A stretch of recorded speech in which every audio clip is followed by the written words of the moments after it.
பேசுவதற்கு உண்டு. ஆனால் இந்த நாளிலே கர்த்தர் ஒரு ஆசீர்வாதமான ஒரு காரியத்தை குறித்தும் அந்த ஆசீர்வாதங்களை பெற்றுக்கொள்கிறது எப்படி என்பதை குறித்தும் உங்களுக்கு ஆலோசனை தரும்படியாக அவருடைய ஆவியானவர் விரும்புகிறார். அதாவது இந்த செய்திக்கு ஒரு தலைப்பு வைத்திருக்கிறேன். அது දේශනාවට මම ඇවිල්ලා මාතෘකාවක් තබා තිබෙනවා. பரிபூரண ஆசீர்வாதங்கள். සම්පූර්ණත්වයේ ආශිර්වාදය. ஆசீர்வாதம் கொஞ்சம் கொஞ்சம் வந்துச்சுன்னா ஆசீர்வாதம் கிடையாது. ආශිර්වාදය ටික ටික ආව නම් ඒක ආශිර්වාදයක් නෙවෙයි. பரிபூரண ஆசீர்வாதத்தை நாங்கள் எப்படி பெற்றுக்கொள்கிறது? සම්පූර්ණ ආශිර්වාදය කොහොමද අපි ලබා ගන්නේ? நாம் என்ன செய்ய வேண்டும் අපි මොනවද කරන්න ඕනේ? என்பதை குறித்து கர்த்தர் நம்மோடு கூட பேசுவாராக. ඒ ගැන දෙවියන් වහන්සේ අපිත් එක්ක කතා කරන්න ඕනේ. எனக்கு இன்னொரு ஆச்சரியம்னா நான் எப்பவுமே ஆசீர்வாதம் பேசுறது கிடையாது. පුදුමයක් වුණා නම් මම ඇවිල්ලා කවදාවත් ආශිර්වාදය ගැන කතා කරන්නේ. ஆண்டவர் 11வது மாதத்திலே கர்த்தர் ஆசீர்வாதத்தை குறித்து பேசும்படியாக சொல்லியிருக்கிறார். මේ 11 මාසයේදී ආශිර්වාදය ගැන කතා කරන්න කියලා ආත්මයන් වහන්සේ කියලා දෙනවා. நேற்றைய தினத்திலே கர்த்தர் வாக்குத்தத்தமாக ஆராய்ந்து முடியாத பெரிய காரியங்களையும் எண்ணி முடியாத அதிசயங்களையும் அவர் செய்கிறார் என்று யோபு 5:9 பேசினார். ඊයේ දවසේදී யோபு 5:9 ඇවිල්ලා දෙවියන් වහන්සේ කතා කරා. இந்த நாளிலே நீதிமொழிகள் 28வது அதிகாரம் 20வது வசனத்திலிருந்து கர்த்தர் பேசுவாராக. හිතෝපදේශයේ පොතේ 28:20 நீதிமொழிகள் 28வது அதிகாரம் 20வது வசனம். உண்மையுள்ள மனுஷன் பரிபூரண ஆசீர்வாதங்களை பெறுவான். பரிபூரண ஆசீர்வாதங்களை பெறுவான். ஐஸ்வர்யவானாகிறதற்கு தீவிரிக்கிறவனோ ஆக்கினைக்கு தப்பான். විශ්වාස මිනිසෙකුට බොහෝ ආශිර්වාද ලැබේ. ඒත් වස්තු උපදවා ගන්නට ඉක්මන් වෙන්න දඬුවම් නොලැබේවා නොසිතී. உண்மையுள்ள மனுஷன் සැබෑ මනුෂ්‍යයා பரிபூரண ஆசீர்வாதங்களை பெறுவான். බොහෝ ආශිර්වාදය ලබා ගන්නවා. அப்ப ஒரு உண்மையுள்ள மனுஷன் என்று சொல்லுகிற பொழுது විශ්වාස මිනිසයා කියන විට அவன் யார்? එයා කවුද? பரிபூரண ஆசீர்வாதங்கள் என்றால் என்ன? බොහෝ ආශිර්වාදය කියන්නේ කුමක්ද? இந்த ரெண்டு காரியங்களையும் கர்த்தர் நமக்கு விளங்கப்படுத்துவாராக. මේ කාර්ය දෙකම දෙවියන් වහන්සේ අපිට அப்ப පෙන්නනවා. கர்த்தர் உண்மையுள்ள மனுஷனை தான் கர்த்தர் ஆசீர்வதிக்க விரும்புகிறார். දෙවියන් වහන්සේ සැබෑ මනුෂ්‍යයාට තමයි ආශිර්වාද කරන්න ප්‍රිය වෙන්නේ. அப்ப அந்த உண்மையுள்ள மனுஷன் எப்படி ஆசீர்வதிக்கப்படுவானா? මේ සැබෑ මනුෂ්‍යයා කෙසේද ආශිර්වාද ලැබෙන්නේ? பரிபூரணமாக. එයා බොහෝසෙන් ආශිර්වාද கொஞ்சம் கொஞ்சம் වෙනවා. கிடையாது. ටික ටික නෙමෙයි. கர்த்தர் ஒரு மனுஷனை ஆசீர்வதிக்கிறதுக்கு வருஷங்கள் தேவையில்லை. දෙවියන් වහන්සේ මනුෂ්‍යයෙක්ට ආශිර්වාද කරන්න ඇවිල්ලා අවුරුදු ගාණක් ඕනේ නැහැ. எவ்வளவு தேவையில்லை? කොච්චර ඕන வருஷங்கள் தேவையில்லை. අවුරුදු ගාණක් ඕනේ නැහැ. ஒரு நொடியில கர்த்தரால் ஆசீர்வதிக்க முடியும். තප්පරයකින් දෙවියන් වහන්සේට ආශිර්වාද කරන්න පුළුවන්. 30 நாட்கள் දවස් 30ක් கொடுக்கப்பட்டும் දීලා அந்த டார்கெட்டை அச்சீவ் பண்ண முடியல. ඒ ටාගට් එක ඇවිල්ලා ඉවර කර ගන්න බෑ. கர்த்தர் ஒரே ராத்திரியில டார்கெட்டை அச்சீவ் பண்ண முடியல. දෙවියන් වහන්සේ එක රැහැකින් ඒ සියලු දේ කරන්න උන්වහන්සේ උදව් කරා. அதுவும் எப்படி செய்தார்? ඒක කොහොමද කරේ? சகோதரன் இருக்கும் பொழுது செய்தார். සහෝදරයා සිටින විට කරා. அப்ப ஒரு மனுஷன் கர்த்தருக்கு முன்பதாக உண்மை உள்ளவனாய் இருப்பாரானா மனுஷனுக்கு ඇවිල්ලා දෙවියන් වහන්සේ තුල ඇවිල්ලා සැබෑ ජීවිතයක් ගත කරනවා அந்த නම් மனுஷனை கொண்டு கர்த்தர் ஆசீர்வதிப்பார். ඒ මනුෂ්‍යව තියෙන උන්වහන්සේ ආශිර්වාද அப்ப කරනවා. இந்த மனுஷனை கொண்டு அந்த வேலை ஸ்தலத்தை கர்த்தர் ஆசீர்வதிக்கவில்லை என்றால் මේ මනුෂ්‍යව තබලා ඇවිල්ලා ඒ ස්ථානයේ දෙවියන් වහන්සේ ආශිර්වාද அந்த කරේ இடத்திலே නැත්නම් அவரோடு கூட வேலை செய்கிற மத்த அத்தனை பேருக்கும் என்னது கமிஷன் கிடையாது. ඒත් එක වැඩ කරනවා අනිත් කට්ටියට ඒ ආශිර්වාදය නැහැ. அநேகமான நேரங்களிலே அநேக வேலை ஸ்தலங்களிலே கமிஷன்ல தான் மனுஷருடைய என்னது வருமானம் அதிகரிக்கும். බොහෝ ස්ථානවල බොහෝ වැඩ කරන ස්ථානවල ඒගොල්ලන්ගේ கமிஷன் කමිෂන් එකෙන් තමයි සියලු දේ වෙන්නේ. ஏன்னா சம்பளம் வந்து ஒரு சொற்பம் தான். පඩි ඇවිල්ලා ටිකයි. அப்ப எல்லாரும் அப்ப நாம வேலை செய்யும் பொழுது நாம அதிகமாய் வேலை செய்யும் பொழுது நமக்கு கொடுக்கப்பட்டதான அந்த டார்கெட்டை நாங்க அச்சீவ் பண்ணும் பொழுது நமக்கு அதற்குரிய மேலதிக வருமானங்கள் நமக்கு உண்டாகும். අපි වැඩි වේලාවක් වැඩ කරනකොට ඇවිල්ලා ඒ කාර්යය ඇවිල්ලා ලැබෙනවා. அதே போல நமக்கு அந்த கமிஷன் நமக்கு வரணும்னா ඒ කමිෂන් එක අපිට ලැබෙන්න ඕනේ නම් நாங்க என்ன செய்ய வேண்டும்? අපි මොනවද කරන්න ඕනේ? வேலை செய்ய வேண்டும். අපි වැඩ කරන්න ඕනේ.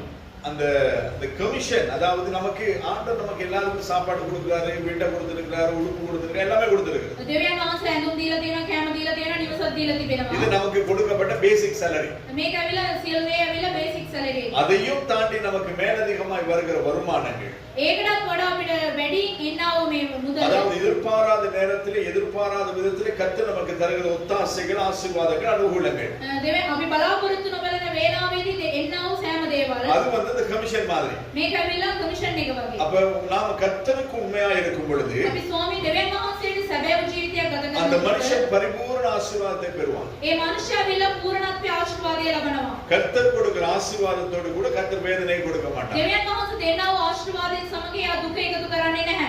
ஆனால் அடுத்த பகுதி சொல்லுகிறது ඊළඟ කොටස කියනවා ஐஸ்வர்யவானாகிறதுக்கு தீவிரிக்கிறவனோ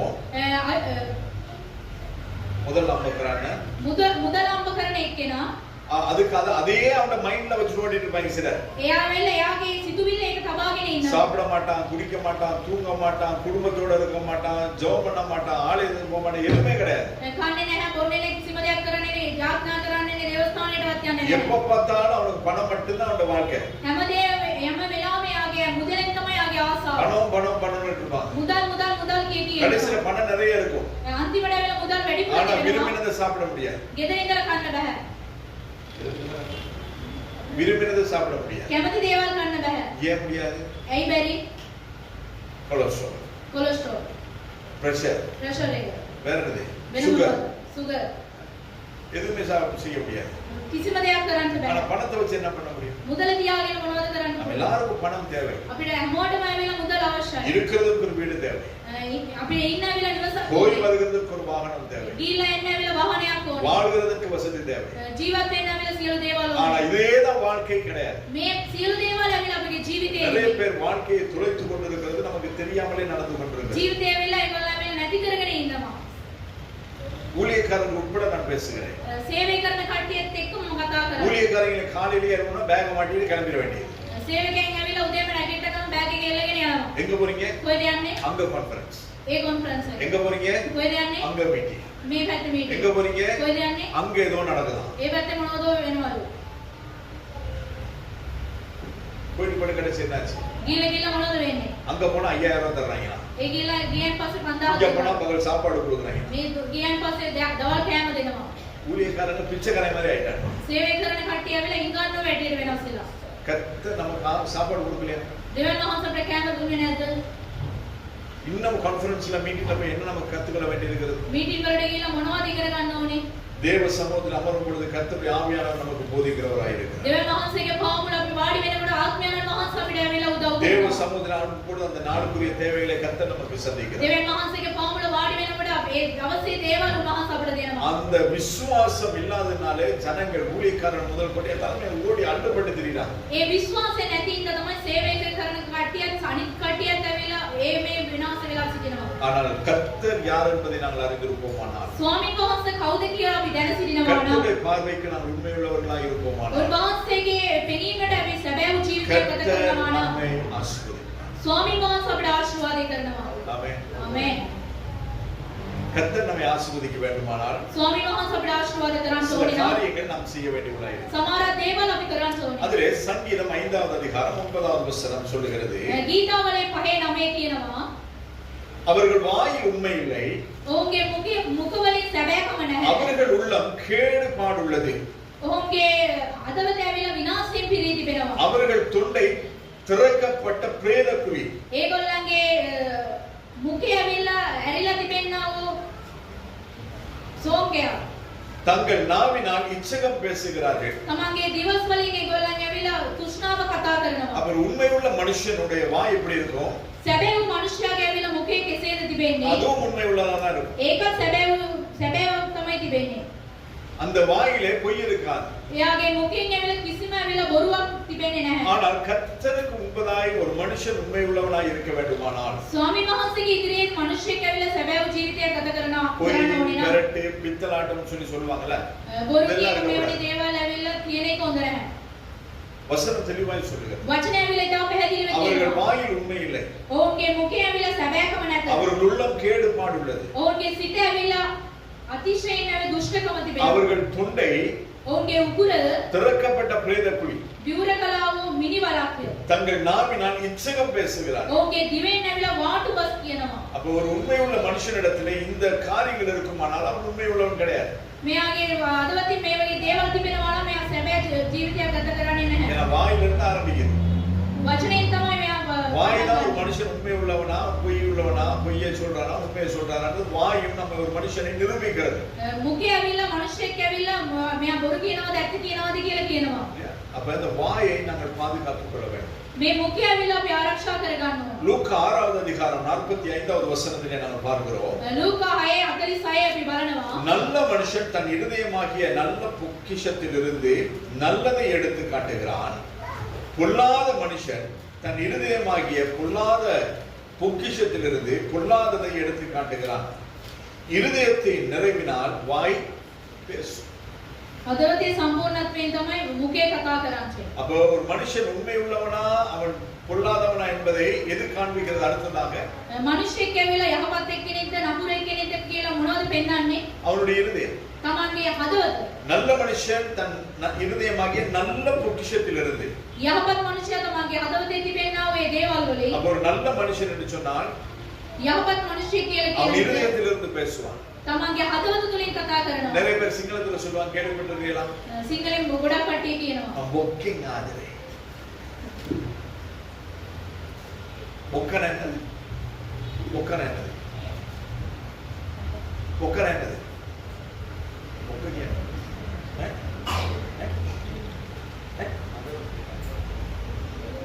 குடல். பொக்கன்றது என்னது? பொக்கு கிலோ கத்திட்ட அப்படின்னு போய் வாங்குறது இல்லையா நீங்க? அப்ப பொக்கன் என்னது சொல்லுங்க? குடல். குடல் என்ன இருக்கும்? மாதிரி அறுப்பல்ல இல்ல, கழிவு. இதைத்தான் நாங்க பாபத்துக்கு சாப்பிட்டு இருக்கிறோம். இதுதான் குடல்.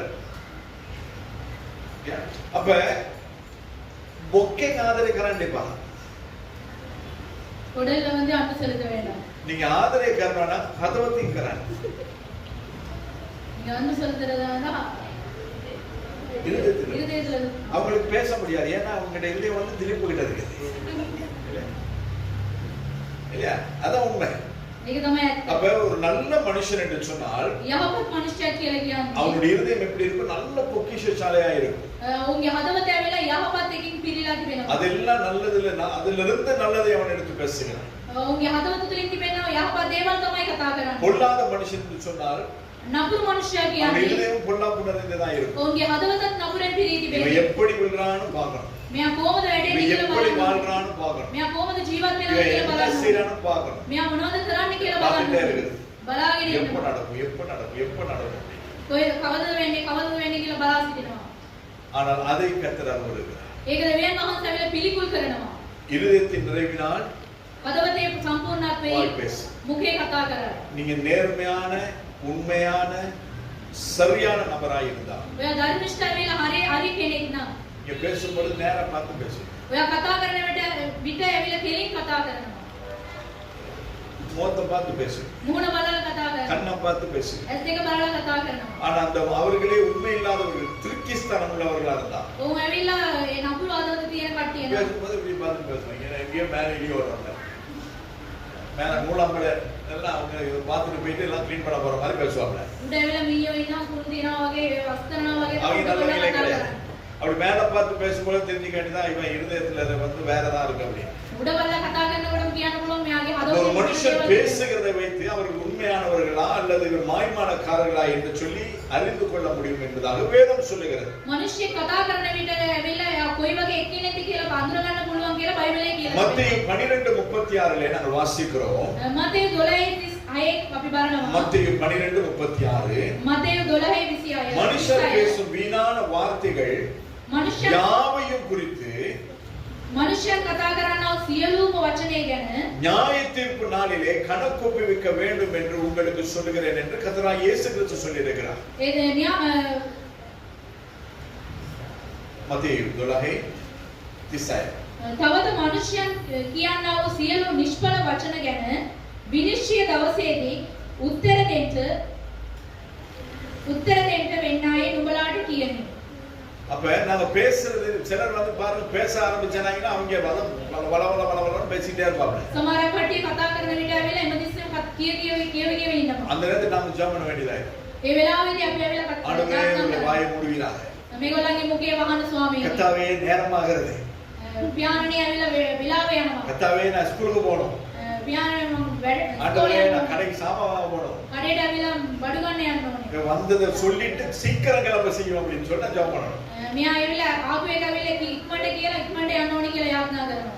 வேதம் என்ன சொல்லுகிறது? බයිබලේ මොනවද කියන්නේ? மனுஷன் பேசும் வீணான வார்த்தைகள் ஒவ்வொன்றையும் குறித்து මනුෂ්‍යයන් ඇවිල්ලා නිකරුණේ කතා කරනවා එකම එක වචනය ගැන. நியாய தீர்ப்பு நாளிலே கணக்கு கொடுக்க வேண்டும். ඒ විනිශ්චය දවසේදී ඇවිල්ලා ඒක ගණන් දිය යුතුයි. அதனாலதான் வேதத்திலே நாங்கள் பார்க்கிறோம், ඒ ඉඳ තමයි බයිබලේ බලන්නේ. அதிக வார்த்தையினால் பாவம் இல்லாமல் போகாது. බොහෝ වචන වලින් ඇවිල්ලා පාපය ඇවිල්ලා නැති වෙන්නේ නැහැ. அதிக வார்த்தையினால் බොහෝ වචන වලින් பாவம் இல்லாமல் போகாது. පාපය නැති වෙන්නේ නැහැ. நான் வேலை செய்யும் பொழுது, பைபிள் ஸ்கூல்ல நான் ஊழியம் செய்யும் பொழுது, බයිබල් ඉස්කෝලේදී ඇවිල්ලා පාස්ටර් ඇවිල්ලා සේවය කරන විට பைபிள் ஸ்கூல் அவர் பெரியவர் இருக்கிறாங்க, நம்மளோட பிரின்சிபல். பிரின்சிபல் இந்தமா அதாவது அவர் தான் அந்த இதை ஸ்தாபகர், එයා තමයි ඔක්කොම කරන්නේ කියන. ஃபவுண்டர். அவருடைய வைஃப் எனக்கு சொல்றது ஒரு காரியம், එයාගේ භාර්යාවේ පාස්ටර් කියන වචනය a man with a little word அப்படின்னு சொல்லுவாங்க. ஆனா இப்போ அப்படி கிடையாது. நானும் பரவாயில்ல தான் பேசிட்டு இருக்கேன் ஒரு நேரங்கள்ல, ஏன்னா உங்களோட அப்படி பேச வேண்டியதாயிடுச்சு. ඔයගොල්ලන්ට එක්කම කතා කරන්න වෙනවා. அவ்வளோ பேசினாலும் எத்தனை வார்த்தை உங்களுக்குள்ள போகுதுன்னு தெரியுது இல்ல. එච්චර කතා කළත් ඔයගොල්ලන් තුල වචන කීයක් යනවද ஏன்னா කියලා அந்த நாட்கள் அவ்வளவு, அதாவது அவங்க என்னை அவதானித்துதான சில காரியங்கள். පාස්ටර් මේගොල්ලන් ඇවිල්ලා බලපු ඒ කාර්යය. அவங்க சொல்லுவாங்க a man with a little word. මිනිස්සෙක් ඇවිල්ලා சில வார்த்தைகள் மாத்திரம் தான் இவர் பேசுவார். ටිකක් තමයි සමහර වචන තමයි මෙයා அதே කතා நேரத்துல කරන්නේ. ஃபவுண்டர் சொல்வாரு, ලොකු එක්කෙනා කියනවා. அவர் சொல்றாரு இவன் வெளியில போய் வேலை செய்ய வேண்டிய அவசியமே கிடையாது. එළිය ගිහලා වැඩ කරන්න ඕනේ නැහැ. உட்கார்ந்த இடத்துல இருந்து என்னென்ன காரியங்கள் செய்யணும் அவ்வளவு காரியங்களும் செய்தது. වාඩි වෙන ස්ථානයේ ඉඳලා සියලු දේවල් මෙයා කරනවා. அது நம்முடைய மேன்மை கிடையாது, அது தேவனுடைய கிருபை. මේක මගේ උඩඟුකම නෙමෙයි, ඒක දෙවියන් වහන්සේගේ කරුණාව. இல்ல அந்த நாட்கள் அப்படிதான். நான் இங்க இருந்துட்டு மன்னார்ல மட்டக்களப்புல வீடு கட்டணும், அங்க இருந்து மன்னார்ல யூத் கேம்ப் நடத்தணும், அதே நேரத்துல அங்க இருந்து இங்க வவுனியால பாஸ்டர்ஸ் கான்ஃபரன்ஸ் ஒரே நேரத்துல என்ன நடக்கும் எல்லாத்தையும் ஒரே இடத்துல இருந்து நான் பார்த்து செய்துட்டு இருந்தேன். එක ස්ථානයකම වාඩි වෙලා පාලකතුමා ඇවිල්ලා සියලු දේවල් එයා ඔක්කොම කරනවා. அப்ப அது தேவன் கொடுக்கிற கிருபை. ඒක දෙවියන් වහන්සේ දෙන්නා වූ කරුණාව. அதேதான் இப்ப கூட சொல்லுவாங்க, நான் பேசும்பொழுது என்ன கேட்கணும், நீங்க அதை நோண்டிக்கிட்டு செஞ்சுக்கிட்டு கேட்க கூடாதுன்னு சொல்லி என் மனைவி சொல்லுவாங்க. සිස්ටර් කියනවලු කතා කරන විට ඒක ආන්න ඕනේ නැත්නම් වෙන දේවල් කරන්න එපා කියලා. ஏன்னா அப்படி எனக்கு அது பழைய பேச்சு. ඒක ඇවිල්ලා ඒක நான் சொல்றேன் என் வேலையை நான் செய்யறேன், நீங்க பேசுங்க, நான் கேட்டுட்டு இருக்கிறேன். මගේ වැඩ මම කරනවා, ඔයා කතා කරන්න මම ආගෙන ඉන්නවා.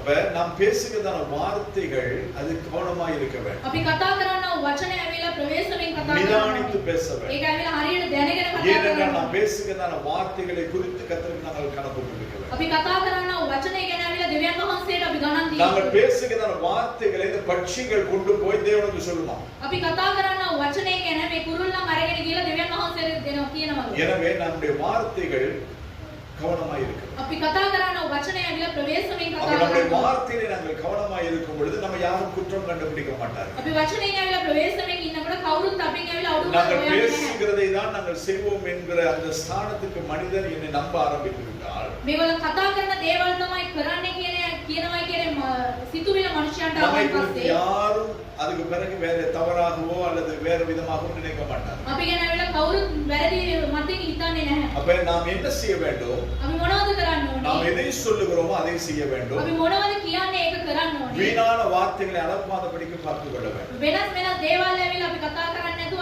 அப்ப நாம் ஒரு உண்மையான மனுஷனாய் இருக்க வேண்டுமானால், අපි සැබෑව මිනිස්සෙක් ඇටියට ඉන්න ඕනේ. தேவனிடத்திலிருந்து பரிபூர்ண ஆசீர்வாதங்களை பெற்றுக்கொள்ள வேண்டுமானால் දෙවියන් වහන්සේගේ බෝසත් ආශිර්වාදය ලබා ගන්න ඕනේ நம்முடைய නම් வாய் சரியா இருக்க வேண்டும். අපගේ මුඛය ඇවිල්ලා හරියට තබා ගන්න ඕනේ.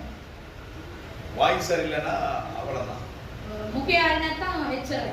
குடும்பத்துல பிரச்சனை, தெருவுல பிரச்சனை, போற வர இடத்துல பிரச்சனை, எல்லா இடத்துலயும் பிரச்சனை. පවුලේ ප්‍රශ්න, එළියේ ප්‍රශ්න, යන්නේ තැන්වල ප්‍රශ්න. அடுத்தது இரண்டாவதாக දෙවෙනි කාර්යය ஒரு உண்மையுள்ள மனுஷனிடத்திலிருந்து கர்த்தரும் மனுஷனும் எதிர்பார்க்கிறது ඒ සැබෑව මනුෂ්‍යයෙක්ගෙන් ඇවිල්ලා දෙවියන් වහන්සේ සහ මනුෂ්‍යයන් බලාපොරොත්තු වෙන එක. தாழ்மை இருக்க வேண்டும். කීකරුකම යටහත්කම யாக்கோபு තිබෙන්න 4வது அதிகாரம் 10வது வசனம் சொல்லுகிறது. යාකෝබ් 4:10 කියනවා. யாக்கோபு 4:10 යාකෝබ් 4:10 கர்த்தருக்கு முன்பதாக தாழ்மைப்படுங்கள், அப்பொழுது அவர் உங்களை உயர்த்துவார். ස්වාමීන් වහන්සේ ඉදිරියේ පහත් වෙයාලා එවිට උන්වහන්සේ නුඹලාට උසස් කරන සේක. சில நேரங்களில் நாங்க தேவனுக்கே ஆலோசனைக்காரர்களாய் மாறி விடுகிறோம். අපි දෙවියන් වහන්සේටම උපදෙස් දෙන කට්ටිය ඇටියට වෙනස් වෙනවා. ஆண்டவருக்கே ஆலோசனை சொல்றது. දෙවියන් වහන්සේටම උපදෙස් දෙනවා. ஆண்டவரே நான் சொல்றது நீங்க கேளுங்க. පියාණනේ මං කියන එක ඔයා අහන්න. ஆண்டவரே நான் போறேன் நீங்க வாங்க. මම යනවා ඔයා ඉන්න. நான் செய்றேன் நீங்க பாத்துக்கிறீங்க. මම කරනවා ඔයා බලාගෙන ඉන්න. இதுதான் நம்ம கர்த்தருக்கு மேல போறது.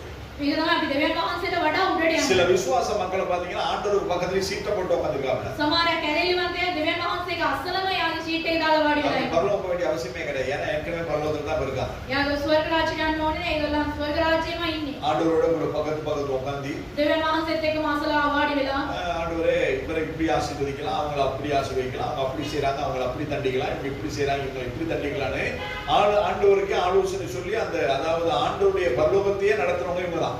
දෙවියන් වහන්සේගේ ස්වර්ග රාජ්‍යයම ඔක්කොම වැඩ කරන්නේ මේගොල්ලන් තමයි. அப்படிதான் நாம நினைச்சிட்டு இருக்கோம். එහෙම තමයි අපි හිතාගෙන ඉන්නේ. ஆண்டவர் நம்ம அந்த பக்கமே எடுக்கிறது கிடையாது. දෙවියන් වහන්සේ පැත්තටම අපිව ගන්නෙ නැහැ. கர்த்தர் ஒரு மனுஷன் உயர்த்த வேண்டுமானால் දෙවියන් වහන්සේක මිනිස්සෙක් උසස් කරන්න ඕනේ නම් கர்த்தருக்கு முன்பதாய் நம்மை தாழ்மைப்படுது. දෙවියන් වහන්සේ ඉදිරියේදී අපි යටත් சில කරගන්න. நேரம் தாழ்மைப்படுகிறது போல நாம் உயர்த்தி கொண்டிருப்போம். අපි ඇවිල්ලා යටත් වෙනවයි කියලා අපි උසස් වෙගෙන ඉන්නවා. சொல்லுங்க சிஸ்டர். කියන්න සිස්ටර්. சொல்லுங்க பிரதர். කියන්න බ්‍රදර්. அது நடிப்பு. ඒක ඇවිල්ලා රංගපෑම. நடிப்பு வேற, உண்மை வேற. රංගපෑම වෙනස්, ඇත්ත වෙනස්. கண்ணுக்கு அந்த கண்ணுல தண்ணி வரதுக்கு என்ன பண்ணுவாங்க? கிசரினா. ரொம்ப கொஞ்சம் விஷயம் தெரியுதுல்ல? அப்ப கிளிசரினை போட்டு நடிக்கிற மாதிரி. ඒවල මේ වගේ දේවල් ඇවිල්ලා රංගපානවා වගේ දාගෙන. அது உண்மையா வரும். ඒක ඇත්තටම ඉන්නවා. உண்மையா வர கண்ணீர் எங்க வரும் தெரியுமா? ඇත්තෙන් ඉන්නව කඳුල කොහෙන්ද දන්නවද? எங்க வரும்? எங்க வரும்? இந்த பக்கத்தால வரும். මේ පැත්තෙන් එනවා. மத்தவன் அழுகிறானா நானும் அழுவணும், கண்ணை சிமிடி சிமிடி அழுவாங்க பாருங்க. அவங்க அழுவ வந்து எங்க வரல, இந்த பக்கத்துல வரும். මේ පැත්තෙන් එනවා. ஏன்னா இந்த பக்கத்துக்கு வர்றது உண்மையானது, இந்த பக்கத்துல வர்றது மாயமானதுன்னு சொல்லி அதை வச்சு நான் தெரிஞ்சுக்கிறேன். මේ පැත්තෙන් ඉන්නේ සැබෑ කඳුල ඇවිල්ලා මේ පැත්තෙන් ඉන්නේ බොරු කඳුල அப்ப நாம கர்த்தருக்கு முன்பதாய் நாங்கள் தாழ்மைப்பட வேண்டுமே ஒழிய தாழ்மை போல நம்ம நடிக்கப்படாது. දෙවියන් වහන්සේගේ ඉදිරියේදී අපි යටත් වෙන්න ඕනේ. යටත් වෙනවයි කියලා தேவனை රංගපෑම. உயர்த்த வேண்டுமானால் நான் தேவனுக்கு முன்பதாய் தாழ்ந்திருக்க வேண்டும். දෙවියන් වහන්සේ අපි උසස් කරන්න ඕනේ නම් දෙවියන් වහන්සේගේ ඉදිරියේදී අපි ඇවිල්ලා යටත් அதே කරනවා. 4வது அதிகாரம் 6வது வசனம் சொல்லுகிறது, ඒ අන්තර වෙන පරිච්ඡේදයේ 6 වෙනි පදේ කියනවා. அவர் அதிகமான கிருபை அளிக்கிறாரே, උන්වහන්සේ වඩ වඩා කරුණාව දෙනවා. ஆதலால் ඒ ඉඳා தேவன் பெருமை உள்ளவர்களுக்கு எதிர்த்து நிற்கிறார், දෙවියන් වහන්සේ උඩඟු වෙන්නට විරුද්ධව සිටිනවා. தாழ்மை உள்ளவர்களுக்கு கிருபை அளிக்கிறார் என்று சொல்லி இருக்கிறது. යටතුන්ට ඇවිල්ලා කරුණාව දෙනවයි කියලා ලියලා තිබෙනවා. பெருமை உள்ளவனுக்கு ஆண்டவர் என்ன செய்கிறாரா? උඩඟු වෙන්නන්ට මොනවද වෙන්නේ? என்ன செய்றார்? මොනවද වෙන්නේ දෙවියන් වහන්සේ? எதிர்த்து நிற்கிறார். උන්වහන්සේ විරුද්ධ වෙනවා. முடியுமா? පුළුවන්ද? தேவனோட ஒரு மனுஷனுக்கு எதிர்த்து நிற்க முடியுமா? දෙවියන් වහන්සේත් එක්ක ඇවිල්ලා එක්කෙනෙක් ඇවිල්ලා උඩඟු වෙන්න පුළුවන්ද? ஒரே கோலியாத். එකම ගෝලියක් කෙනෙක්. இஸ்ரவேல் சேனை அவ்வளவு ඉස්රායල් සේනාව වෙනවා. அவனுடைய கர்ஜிப்புக்கு முன்பதாக ராஜா முதல் கொண்டு ஒருத்தருக்கும் போக முடியல. එයාගේ සත්‍යයට ඇවිල්ලා කාටවත් රජතුමාටත් යන්න බෑ. தாவீதுனுடைய சகோதரர்கள் 4 பேர் பட்டாளத்துல. දාවීදගේ සහෝදරයන් 4 දෙනෙක් ඇවිල්ලා ඒ සේනාවල ඉන්නවා. அந்த 4 பேரும் ஒண்ணா போய் சேர்ந்து கூட கோலியாத்தை பிடிக்க முடியல. ඒ 4 දෙනාම එක් වෙලා ගිහිල්ලා ගෝලියත් අල්ල ගන්න බෑ. அப்ப சாதாரண பெலிஸ்திய ஒரு சேனாதிபதியே அவ்வளவு பெரிய சக்தி வாய்ந்தவனா இருப்பானா? ඒ පිලිස්තවරුන්ගේ මනුෂ්‍ය එච්චර ශක්තිමත් මිනිසෙක් නම් வானத்தையும் பூமியையும் உண்டாக்கி அதை ஆளுகை செய்கிற தேவன் எவ்வளவு பெரியவர். අහස පොළොව මවලා පාලනය කරන දෙවියන් වහන්සේ කොච්චර මහත් දෙවියෙක්. அவருக்கு முன்பதாக எதிர்த்து நிற்க முடியும். උන්වහන්සේට ඉදිරියේදී අපිට විරුද්ධව නැගිටින්න පුළුවන්ද? அதற்கு உதாரணமாக நீங்க இஸ்ரவேலை பாருங்க. ඒකට උදාහරණ ඉස්රායල් සෙනඟ බලන්න. இஸ்ரவேலை சுற்றி இருக்கிற அத்தனை அரபு தேசங்களும் சேர்ந்து இஸ்ரவேலை தாக்கினார்கள். ඒ දේශවල ඇවිල්ලා ඒගොල්ලන්ට විරුද්ධව ඒගොල්ලන් ක්‍රියා කර ஆனா இன்னைக்கு ඉස්රායල් இஸ்ரவேல் அப்படியே தான் இருக்குது, மற்ற தேசங்கள் இல்லாம போயிருக்கு. ඉස්රායල් දේශේ ඒවමයි තිබෙන්නේ. අනිත් දේශවල සමහරක් දේශවල ஏனென்றால் அந்த தேசத்தின் தேவன் தேவன். ඒ දේශයේ දෙවියන් වහන්සේ තමයි දෙවියන් වහන්සේ. තේරෙනවද ඔයගොල්ලන්ට? அப்ப தேவன் நமக்கு கிருபையா இருக்கிறார்னு சொல்லி நாம தேவனுக்கு எதிர்த்து நிற்க கூடாது. දෙවියන් වහන්සේ අපිට කරුණාව පෙන්වනවායි කියලා උඩඟු වෙන්න ஒரு ඕනේ නැහැ. மனுஷன் தேவனோடு கூட எதிர்த்து நிற்பாரானால் அவன் இல்லாமல் போய்விடுவான். ඒක මිනිස්සු දෙවියන් වහන්සේට විරුද්ධ වෙනවා නම් යා නැති වෙලා යනවා. பரிபூர்ண ஆசீர்வாதம் பெற வேண்டுமா? බෝසෙන් ආශිර්වාදය ලබා ගන්න ඕනේද? நாங்கள் தேவனுடைய கரத்தில் அடங்கி இருக்கிறோம். අපි දෙවියන් වහන්සේගේ දෙහතේ රැඳී සිටින්න ඕනේ. 1 பேதுரு 5:5 சொல்லுகிறது. ඒක පේත්‍රස් 5:5 කියනවා. அந்தப்படியே இளைஞரே ඒ නමුත් තරුණේනි மூப்பருக்கு கீழ்ப்படியுங்கள். මහත් අයට කීකරු වෙන්න. நீங்கள் எல்லாரும் ஒருவருக்கு ஒருவர் கீழ்ப்படிந்து ඔබ සියලු දෙනා එකිනෙකාට එකිනෙකා කීකරු වෙලා. மனத்தாழ்மையை அணிந்து கொள்ளுங்கள். ඒ කීකරුකම ඔබලා ඇඳ ගනින්න. பெருமை உள்ளவர்களுக்கு தேவன் எதிர்த்து நிற்கிறார், උඩඟු වෙන්නන්ට දෙවියන් වහන්සේ විරුද්ධව සිටිනවා. தாழ்மை உள்ளவர்களுக்கு கிருபை அளிக்கிறார். යටතුන්ට උන්වහන්සේ කරුණාව පෙන්වනවා. அப்ப என்ன சொல்லப்படுகிறது? මොනවද කියන්නේ? சபையில இருக்கிற எல்லாரும் සභාවේ සිටිනව සෑම දෙනාම வாலிபர்களா இருக்கலாம், வயது போனவர்களா இருக்கலாம், තරුණ තරුණියන්ට ඒ වගේම වයසක ගිය කට්ටියට யாரா இருந்தாலும் කවුරු වුණා மூப்பர்களுக்கு கீழ்ப்படிய வேண்டும். ඒ ලොකු අයට ඇවිල්ලා කීකරු වෙන්න. மூப்பர்கள் என்று சொன்னால் சபையை நடத்துகிறவர்கள், விசாரிக்கிறவர்கள். ඒ ලොකු අය කියන්නේ සභාව ඇවිල්ලා හරියට ஏனென்று පරිහරණය சொன்னால் කරන சபை කට්ටිය. கர்த்தருடையது. සභාව කියන්නේ දෙවියන් වහන්සේ. ஆண்டவர் சொல்லுகிற இதனோடு கூட மோதுகிறவர்கள் அவர் நொறுங்கி போவார். මෙයත් එක්ක ඇවිල්ලා ඇප්පෙනෙක් කියන ඇවිල්ලා නැති වෙලා යනවායි කියලා. சபை என்கிறது கர்த்தருடைய மனவாட்டி. සභාව කියන්නේ දෙවියන් වහන්සේගේ මනාලිය. அப்ப கர்த்தருடைய மனவாட்டியை நாம சீண்டி பார்க்க முடியுமா? දෙවියන් වහන්සේගේ මනාලිය ඇවිල්ලා අපි අල්ලලා සෙල්ලම් කරන්න පුළුවන්ද? சிஸ்டரோட விளையாடுவீங்களா? திருடி கேள்வியா கேட்கறேன், உங்க அப்புறம் பேசுறேன் அப்படின்ட்டாங்க. கிறிஸ்டி வந்து திலீப்னுடைய மனைவி, ක්‍රිස්ටි ඇවිල්ලා දිලිප්ගේ භාර්යාව. சிஸ்டர் வந்து சகோதரனுடைய மனைவி. සිස්ටර් ඇවිල්ලා ඒ සහෝදරියගේ භාර්යාව. அப்ப திருமணமாகின ஒவ்வொரு ஸ்திரீகளுக்கும் கணவன் தான் அவங்களுடைய பாதுகாப்பு, அவருடைய எல்லாமே அவங்கதான். විවාහ වුණා ඔය ස්ත්‍රීවරුන්ට ඇවිල්ලා යා තමයි ස්වාමි පුරුෂයා තමයි அப்ப ஒரு ආරක්ෂා. மனைவியோடு கூட එම භාර්යාවත් එක්ක வாக்குவாதம் பண்ணவோ, එයා තර්ක කරන එක அனாவசியமான காரியங்கள் செய்யவோ எந்த புருஷனாவது விட்டு கொடுப்பாங்க? අනිත් දේවල් මොනවද දේවල් කරන එක ඇවිල්ලා අනිත් කට්ටිය ස්වාමි පුරුෂයා ඉඩ දෙයිද? மாட்டாங்க. එයා එහෙම දෙන්නේ නැහැ. அத போலதான் ඒ වගේ சபை තමයි கர்த்தருடைய மனவாட்டி. සභාව ඇවිල්ලා දෙවියන් වහන්සේගේ මනාලිය. சபையோடு கூட எல்லாரும் விளையாட முடியாது. සභාවත් එක්ක හැමෝටම සෙල්ලම් කරන්න බෑ. சபையோடு கூட எல்லாவற்றையும் செய்கிறதற்கு உரிமை உள்ள ஒரே ஒருவர் வந்து ஆண்டவராகிய இயேசு கிறிஸ்து மட்டும். සභාවත් එක්ක ඇවිල්ලා හැමදේම කරන්න පුළුවන් දෙවියන් වහන්සේට යේසුස් වහන්සේට පුළුවන්. அப்ப විතරමයි. நாம் என்ன செய்ய வேண்டும்? சபையிலே இருக்கிறதான சபை நீதி, சபை கட்டுப்பாடுகளுக்கு நாங்கள் கீழ்ப்படிய வேண்டும். සභාවේ තිබෙනා සෑම දේවල් වලට අපි කීකරු වෙන්න இது ඕනේ. யாரும் இருக்கலாம், ඔයා කොයි වගේ කෙනෙක් වෙන්න පුළුවන්? எவ்வளவு பணம் படைத்தவராக இருக்கலாம், ඔයා කොච්චර මුදල් தேசத்தின் தலைவராகவே இருக்கலாம். මේ දේශය ඇවිල්ලා ලොකු කෙනෙක් වෙන්න ஆனா පුළුවන්. சபைக்கு வந்தா நீ சபையில ஒரு விசுவாசம். සභාවට ආවන් පස්සේ සභාවේ ඇවිල්ලා ඇදීනිවන්තයෙක් විතරමයි. நீ கர்த்தருக்கு மேலால போக முடியாது. ස්වාමීන් වහන්සේට ඇවිල්ලා උඩට යන්න நீ බෑ. இலங்கை தேசத்துக்கு மட்டும்தான் ஜனாதிபதி, මේ ලංකා දේශෙට විතරමයි நீ ජනාධිපති. யுஎஸ்க்கு மட்டும்தான் ஜனாதிபதி. US එකට විතරමයි ජනාධිපතිය. ஆனால் நம்முடைய தேவன் அவர் யுனிவர்சல் பிரசிடென்ட். අපගේ දෙවියන් වහන්සේ මේ லோකයටම ඇවිල්ලා යා තමයි அவர்தான் ලෝකෙට. உலகத்துக்கும் அதிபதி. මේ ලෝකය ඇවිල්ලා පාලනය කරන්නේ අධිපතියයි அவர் சபை වහන්සේ. அவருக்கு தாழ்மைப்பட வேண்டும். මේ සභාව උන්වහන්සේට කීකරු சபை වෙන්න. அவருக்கு தாழ்மைப்படும் பொழுது සභාව උන්වහන්සේට කීකරු වෙන විට கர்த்தர் உயர்த்துவார். දෙවියන් වහන්සේ උසස් කරනවා. மூன்றாவதாக තුන්වෙනි එක. நீதிமொழிகள் 21வது அதிகாரம் 3வது வசனத்தை நாங்கள் பார்க்கிறோம். ඊතෝපදේශයේ 3 இசைக்கேல் 21 3 අපි நீதிமொழிகள் 21:3 ඊතෝපදේශයේ 3 21 3 பலியிடுவதை பார்க்கிறோம், පූජාවටත් වඩා நீதியும் நியாயமும் செய்வதே கர்த்தருக்கு பிரியம். ධර්මිෂ්ඨකම කරන එක තමයි දෙවියන් වහන්සේට ප්‍රිය. பலியிடுகிறது பெரிய விஷயமே கிடையாது. පූජාව කරන එක මහත් ලොකු දෙයක් නෙමෙයි. எல்லாருமே பலி செலுத்துறாங்க. හැමෝම ඇවිල්ලා පූජාව දෙනවා. நமக்கு அந்த கத்தோலிக்க திருச்சபையில ஒரு நாள் டெய்லி திருப்பலி இருக்கு. මේ කතෝලික සභාවල් වල හැමදාම පූජාව තිබෙනවා. இந்து ஆலயத்துல பெருநாட்கள் எல்லாத்துலயும் அவங்களுக்கு ஆராதனை செய்கிறார்கள். அப்படி இல்லைனாலும் டெய்லி அங்க பூஜை நடந்துட்டு தான் இருக்கு. හින්දු කෝවිල් වල හැමදාම ඒගොල්ලන්ගේ පූජාව කරනවා. பன்சலையிலயும் அப்படிதான். පන්සල් වලත් ඒ වගේ තමයි. வர 5ஆம் தேதி, ஆமா 5ஆம் தேதி அங்க பன்சலையில விசேஷம். පස්වෙනිදා ඇවිල්ලා ඒගොල්ලන් පන්සල් වල ඒ ලොකු දේවල් அப்ப அவங்க எல்லாரும் பலி செலுத்துகிறார்கள். ඒ හැමෝම ඇවිල්ලා පූජාව කර දෙනවා. ஆனால் ஆண்டவர் பலியை காட்டிலும் දෙවියන් වහන්සේ ඇවිල්ලා පූජාවටත් වඩා நீதியும் நியாயமும் செய்கிறதை நான் கர்த்தர் எதிர்பார்க்கிறேன். ධර්මිෂ්ඨකමත් යහපත්කමක් කරන එක තමයි උන්වහන්සේ ඇවිල්ලා බලාපොරොත්තු වෙන්නේ. ஏனென்றால் நானும் நீங்களும் ஆராதிக்கிற தேவன் அவர் நியாயாதிபதி. ඔබ සමම නමස්කාර කරන දෙවියන් වහන්සේ ධර්මිෂ්ඨ වූ දෙවියන් වහන්සේ. நம்மால யாரையும் நியாயம் தீர்க்க முடியாது. අපිට ඇවිල්ලා කාටවත් එක එක්කෙනා විනිශ්චය කරන්න බෑ. அதனாலதான் பரிசுத்த பந்தியை நாங்கள் ஆசரிக்கும் முன்பதாக අපි රාත්‍රී භෝජනයේට ඇවිල්ලා අපි ඒකඟ වෙන විට மாஸ்டருக்கு உங்களால் நியாயம் தீர்க்க முடியாது. පාස්ටර්ට ඇවිල්ලා ඔයගොල්ලෝ විනිශ්චය කරන්න நீங்க බෑ. வந்து பக்கத்துல முழங்காட் போட்டிருக்காங்க நியாயம் தீர்க்க முடியாது. ඔය ඇවිල්ලා ධනගාණයෙන් එක්කෙනාට විනිශ්චය කරන්න බෑ. நம்மை நாமே நிதானித்து அறிந்தால் අපිවම අපි සෝදිසි කරලා බලලා நீதி நம்மிலே வெளிப்பட வேண்டும். ධර්මිෂ්ඨකම අපෙන් එළියට එන්න ඕනේ. நியாயம் நம்மிலே வெளிப்பட வேண்டும். ඒ සැබෑවකම ඇවිල්ලා අපෙන් එළියට එන්න நாங்க ඕනේ. மத்தவங்களை பார்த்து நியாயம் விசாரிக்க முடியாது. අනිත් එක්කෙනාව දේශ අපි බලලා ඇවිල්ලා විනිශ්චය முதலாவது කරන්න බෑ. நியாயம் விசாரிக்கிறது முன்பதாய் நான் சரியா இருக்கிறேனா என்பதை பார்க்க வேண்டும். අපි විනිශ්චය කරන්න කලින් අපි හරිද කියලා මුලින් හොයලා බලන්න. நீதிமொழிகள் 8:18 வாசிக்கிறோம். ඊතෝපදේශයේ 8:18 අපි බලනවා. ஐஸ்வர்யமும் கனமும் நீதிமொழிகள் 8:18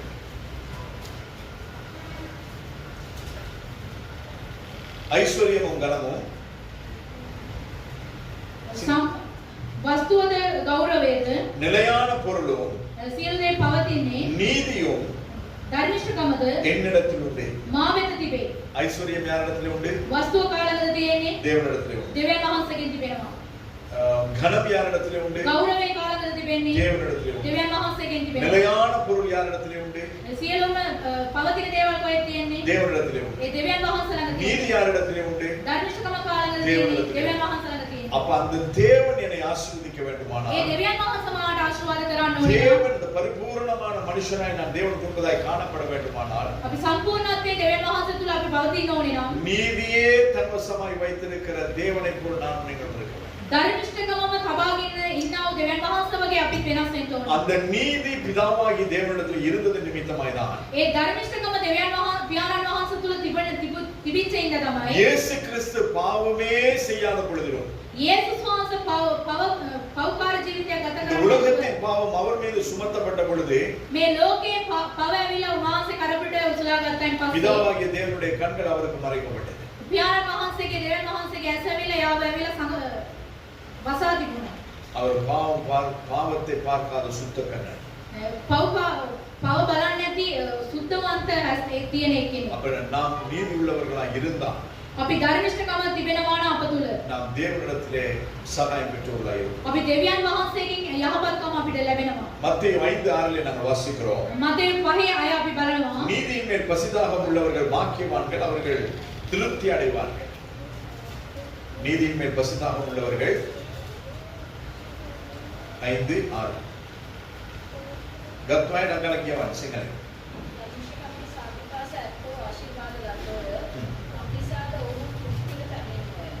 நீதியின் மேல் பசிதாகம் உள்ளவர்கள் பாக்கியவான்கள். ධර්මිෂ්ඨකම පිපාසය ඇත්තෝ වෙලා ආශිර්වාද ලබ්බෝ. நம்மிடத்துல நீதி இருக்கிறதா? අපි තුල ධර්මිෂ්ඨකම තිබෙනවාද? கடந்த 2-3 நாளைக்கு முன்பதாக ஒரு சம்பவம் நடந்தது. දවස් දෙකකට කලින් දෙයක් සිද්ධ වුණා. இங்க யாழ்ப்பாணத்துல කොහෙද? යාල්පාන. යාපනේ. ஒரு அம்மா ஸ்கூட்டில போயிட்டு குப்பையை இன்னொரு இடத்துல போட்டு போயிட்டாங்க. කෙනෙක් යාවේ ස්ත්‍රියෙක් ඇවිල්ලා ස්කූටර් එකේ කුණු අරගෙන එක තැනක දාලා ගිහලා. அத பின்னாடி உள்ள அந்த வீட்டுக்காரர் பார்த்துட்டாரு. පිටිපස්සේ හිටපු එක්කෙනා බලාගෙන ඉන්නවා. பார்த்துட்டு சொன்னாரு, அம்மா போட்ட குப்பையை எடுத்துட்டு போ. දාපු කුණු ටික අරගෙන යන්න. அப்ப அம்மா சொன்னாங்க, இல்ல இந்த இடத்துல குப்பை போட்டு இருக்குது அப்படின்னு அன்னைக்கு வாக்குவாதம். මේ මෙතන කුණු දාලා තියෙනවා කියලා එයාත් එක්ක තර්ක කරා. அதுக்கப்புறம் எப்படியோ வாக்குவாதம் பண்ணி அந்த அம்மா போட்ட குப்பையை அம்மா எடுத்துட்டு போயிருச்சு. මොකද තර්ක කළා කොහොමරි දාපු කුණු ටික අරගෙන ගියා. போட்ட குப்பையை Facebookல ஏத்தி ඒ දාපු කුණු ටික Facebook එකේ அதுக்கப்புறம் அந்த Facebookல உள்ளது அப்படியே எடுத்து நியூஸ்லயும் போட்டாங்க. நியூஸ் பத்தினா யாராவது නිවුස් එක බැලුවොත් කවුරු හරි ஒரு அம்மா குப்பையை தூக்கி போட்டு ரோட்ல போட்டு போறத மறுபடியும் அவங்க அதை எடுத்துக்கிட்டு போறது எல்லாத்தையும் பார்க்கலையா? உங்களுக்கு என்ன அதுக்கு நேரம் இருக்கு? ඔයගලන්ටයි වෙලාව තියෙන්නේ. வேற வேற ரீல் பார்க்கறதுலயே உங்களுக்கு லேட் ஆகி நேரம் போயிடுது. අනිත් අනිත් දේවල් බලන එකෙම වෙලාව යනවා. இது இங்க நடந்த சம்பவம். මේ සිදු වුණා ඔය සිද්ධිය. அப்ப நம்ம வீடு சுத்தமா இருக்கணும், අපේ නිවස ඇවිල්ලා සුද්ධව තිබෙන්න மத்த ඕනේ. வீடு சுத்தமா இருக்க கூடாது. අනිත් දිනේ ගෙවල් ඇවිල්ලා සුද්ධව තිබෙන්න நம்ம ඕනේ. மதில் நல்லா பெயிண்ட் அடிச்சு நீட்டா இருக்கணும். අපගේ තාප්පය ඇවිල්ලා හොඳට පේන්ට් කරලා வேற අහසට எவனாவது තිබෙන්න ඕනේ. அவன் மதில்ல குப்பை ஆணியை மாட்டிச்சு குப்பை மாட்டை வச்சா அதுல நம்ம குப்பையை மாட்டிட்டு போயிடும். කාගේ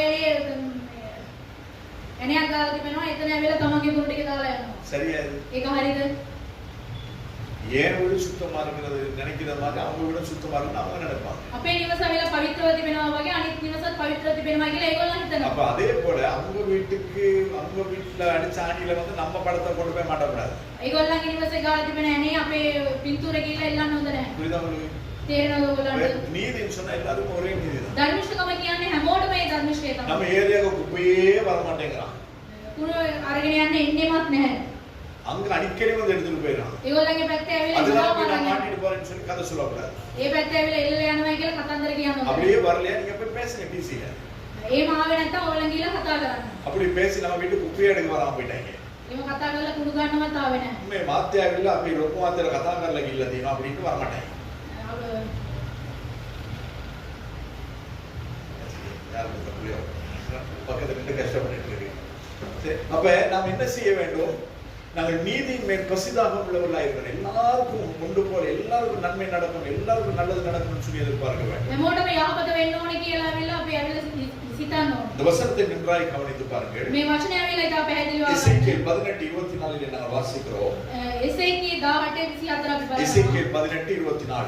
එසේකිය 18:24. நீதிமான் தன் நீதியை விட்டு விலகி ධර්මිෂ්ඨ කරන එක්කෙනා තමන්ගේ ධර්මිෂ්ඨකම ඈත් වෙලා அநீதி செய்து අධර්මිෂ්ඨකම කරලා துன்மார்க்கன் என்கிற சகல அருவருப்புகளின் படியையும் අධර්මිෂ්ඨ කරන කට්ටියගේ සියලුම செய்வானேயாகில் එයා කරනවා නම් அவன் பிழைப்பானோ? එයා විලා ජීවත් அவன் වෙනවා. செய்த அவனுடைய எல்லா நீதிகளும் நினைக்கப்படுவதில்லை. එයා කරවුත් සෑම ධර්මිෂ්ඨකමක් அவன் செய்த තීර වෙන්නේ නැහැ. அவன் செய்த தன் துரோகத்திலேயும் அவன் செய்த தன் பாவத்திலேயும் சாவான். ඔහු කරවු සෑම පාපය වලින්ම ඔහු නැති වෙලා යනවා. இந்த வசனத்தை நல்லா வாசிப்பாரு. මේ වචනේ හොඳට පැහැදිලිව நாம் நிறைய කියනවා. நல்லது செய்றோம். අපි හොඳ යහපත් දේවල් ගොඩක් කරනවා. தானங்கள் செய்கிறோம். අනිත් අනිත් දේවල් කරනවා. இல்லாதவர்களை விசாரிக்கிறோம். නැති අයට අවිලා අපි ඔයලා බලලා කරනවා. எல்லா நல்லதான காரியங்களையும் செய்கிறோம். හොඳ යහපත් දේවල් කරනවා. ஆனால் ஏதோ ஒரு இடத்துல அநீதி செய்து விட்டோம். කොයි ස්ථානයක අපි නපුර කරලා ඉවරයි. ஆனால் அநீதி செய்ததை අධර්මිෂ්ඨ කරවුන් நாங்கள் පස්සේ செய்த நன்மைகளினால் நாங்கள் அதை மூட முடியாது. අපි කරවු යහපත් දේවල් වලින් ඒක වහන්න බෑ. 10 கற்பனையில நான் காலையில நான் மனைவியா தான் பேசுகிறேன். සිස්ටර්ස් ආ පාස්ටර් වෙලා උදේ කතා කරලා තිබෙනවා. 10 கற்பனைகளில் 9 கற்பனைகளை செய்துட்டு දසපණත ඇවිල්ලා නවයම කරලා ஒரு கற்பனை நாங்கள் செய்யலன்னு சொன்னாலும் 10 கற்பனைகளை மீறினதாய் தான் தேவனுடைய பார்வையிலே பொருள்படும். ඒකක් අපි ඇවිල්ලා ඒක කරේ නැත්නම් අපි දහසම අපි කරේ නැහැ කියලා තමයි බයිබලයේ කියලා තිබෙනවා. அப்ப நம்முடைய வாழ்க்கையிலே நாம் நீதி செய்கிறது எல்லாவற்றிலும் உதவி செய்யணும். අපි අපගේ ජීවිතේදී ධර්මිෂ්ඨකම කරනකොට සියලු දේවල් වල ඒව කරන්න ඕන. ஆணையிட்டதில் நஷ்டம் வந்தாலும் நாம் நீதி செய்கிறவர்களாக இருக்கிறோம். අපි මොනවා කරත් ඇවිල්ලා අපි මොනවා කරත් අපි ධර්මිෂ්ඨකමේ හරියට කරන්න ඕන. அப்ப பரிபூர்ண மனுஷன் தேவனால் ஆசீர்வதிக்கப்பட வேண்டுமானால் සම්පූර්ණත්වයේ මනුෂ්‍යවිල ආශිර්වාදය நாம் ලබන්න பரிபூர்ண உள்ள ඕන. மனுஷர்களாக இருக்க வேண்டுமானால் අපි ඇවිල්ලා සම්පූර්ණ මිනිස්සෙකදී වෙනස් தேவன் கொடுக்கிற වෙන්න ඕන. ஆசீர்வாதங்களை நாங்கள் சுதந்திரித்துக் கொள்ள வேண்டுமானால் දෙවියන් වහන්සේ දෙන්නා වූ ආශිර්වාදය අපි ලබා ගන්න நம்முடைய ඕන. வாய் சரியா இருக்கணும். අපේ මුඛය හරියට තිබෙන්න நாம் ඕනේ. தேவனுக்கு முன்பதாய் மனுஷருக்கு முன்பதாய் தாழ்மைப்பட வேண்டும். දෙවියන් වහන්සේ සහ මනුෂ්‍ය ඉදිරියේ තමම යටත් කරන්න நம்முடைய ඕනේ. வாழ்க்கையிலே நீதி இருக்க வேண்டும். අපගේ ජීවිතයේදී ධර්මිෂ්ඨකම තිබෙන්න ඕනේ. நான்காவதாக හතරවෙනි එක நம்முடைய குடும்பம் எப்படி இருக்க வேண்டும்? අපගේ පවුල කෙසේද තිබෙන්න ඕනේ. 1 தீமோத்தேயு 3வது அதிகாரம் 5வது வசனத்தை நாங்கள் வாசிக்கிறோம். එක තිමෝති 3:5 අපි බලනවා. 1 தீமோத்தேயு 3வது அதிகாரம் 5வது வசனம். එක තිමෝති 3:5 අපි බලනවා. ஒருவன் தன் சொந்த குடும்பத்தை நடத்த அறியாதிருந்தால் එක්කෙනෙක් ඇවිල්ලා තමාගේ පවුල ඇවිල්ලා හරියට 1 தீமோத்தேயு 3:5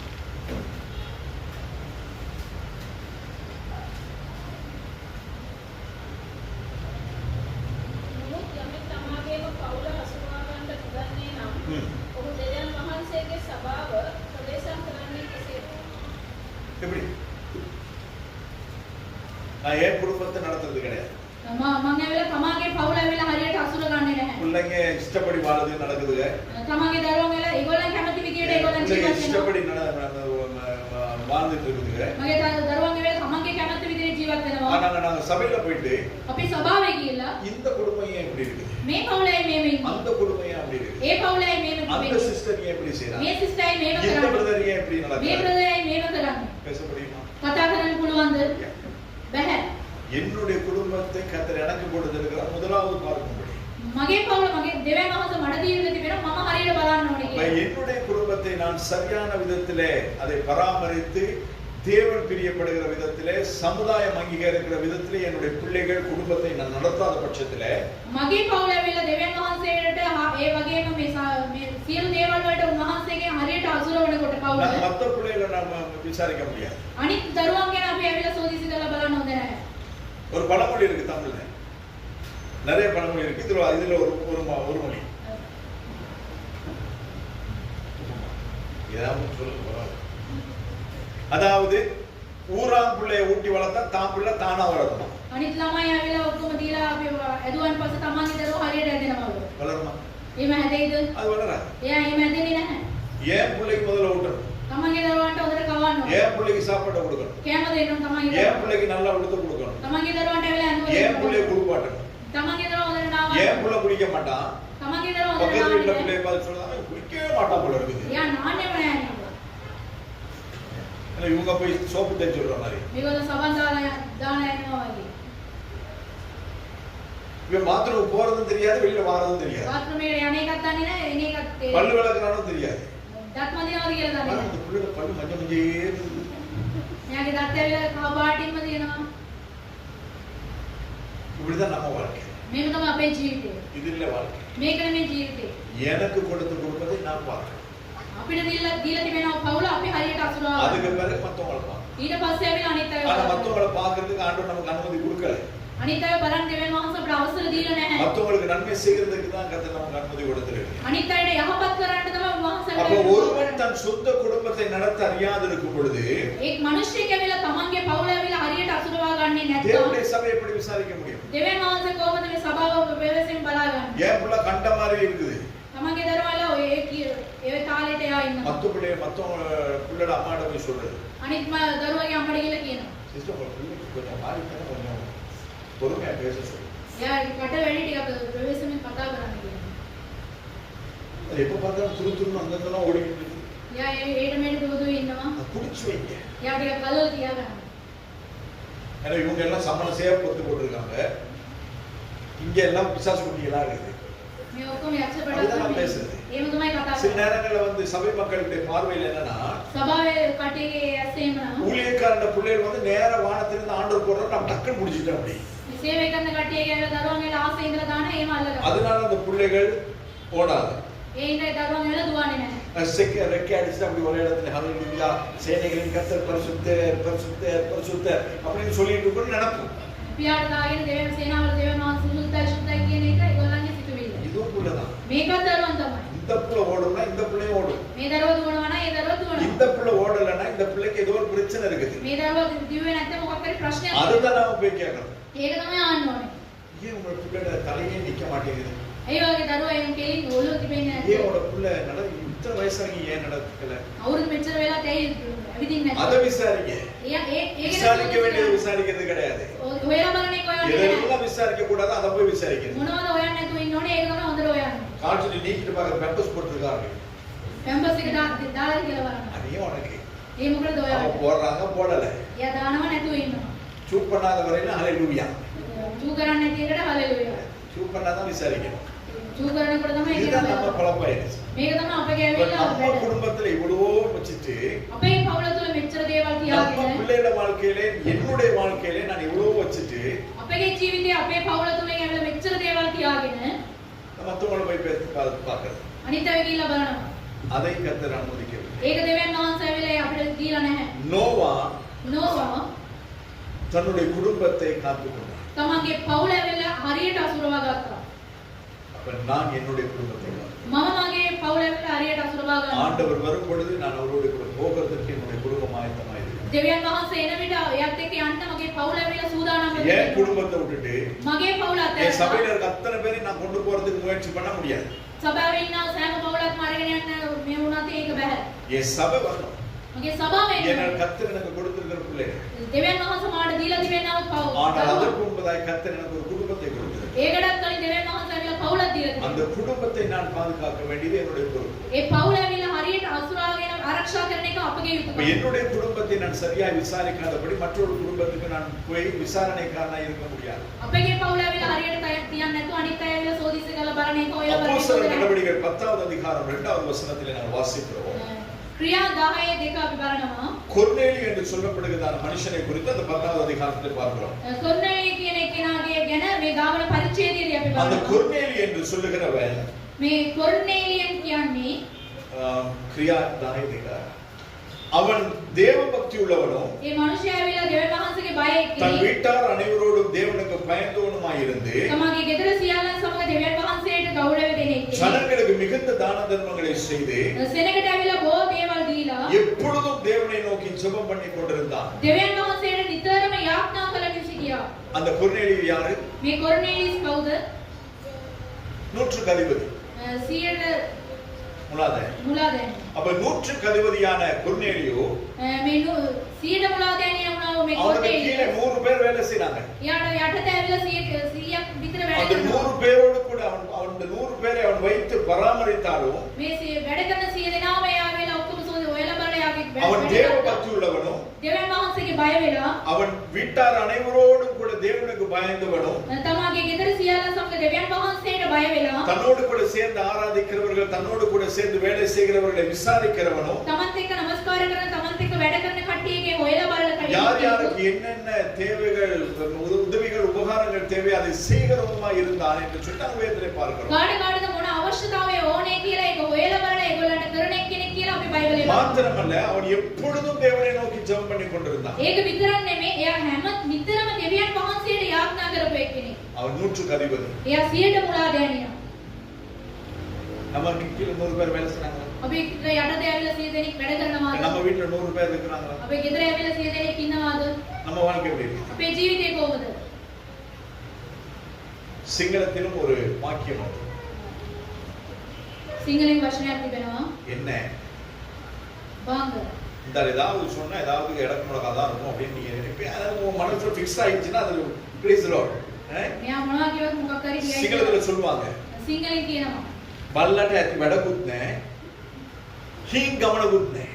என்னைக்காவது நான் இப்படி மெதுவா நடந்து போயிருக்கிறத பார்த்துருக்கீங்க. බල්ල කවදාද ඉමීන් ඇවිත් කෙනෙක් කියලා තියෙනවද? 4 கால் வச்சு ஓடிட்டே தான் இருக்க பார்த்தா. අකුල හතරක් තියාගෙන මදිසම් දියෝදුවේ ඉන්න. இனி பார்ப்போம் அங்கிட்டு போக திருப்பி ஓடும். මේ පැත්ත බලනවා මේ පැත්තේ බලනවා ආයි දුවනවා. அந்த நாய்க்கு எங்க அடிச்சாலும் ඔය එයාට කොහොම ගැව්වත් நாய்க்கு தலையில அடிபட்டுச்சு. උළුවේ වැදුනා. அப்ப நாய் தலையில அடிபட்டா என்ன செய்யணும்? උළුවේ වැදුනොත් මොනවද වෙන්නේ?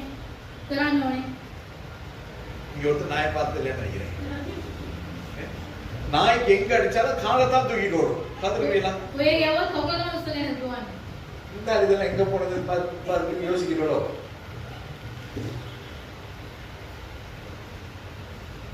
அதான் உண்மை. ඒක තමයි ඇත්ත. வேற நாய் அடிச்சு பாரு.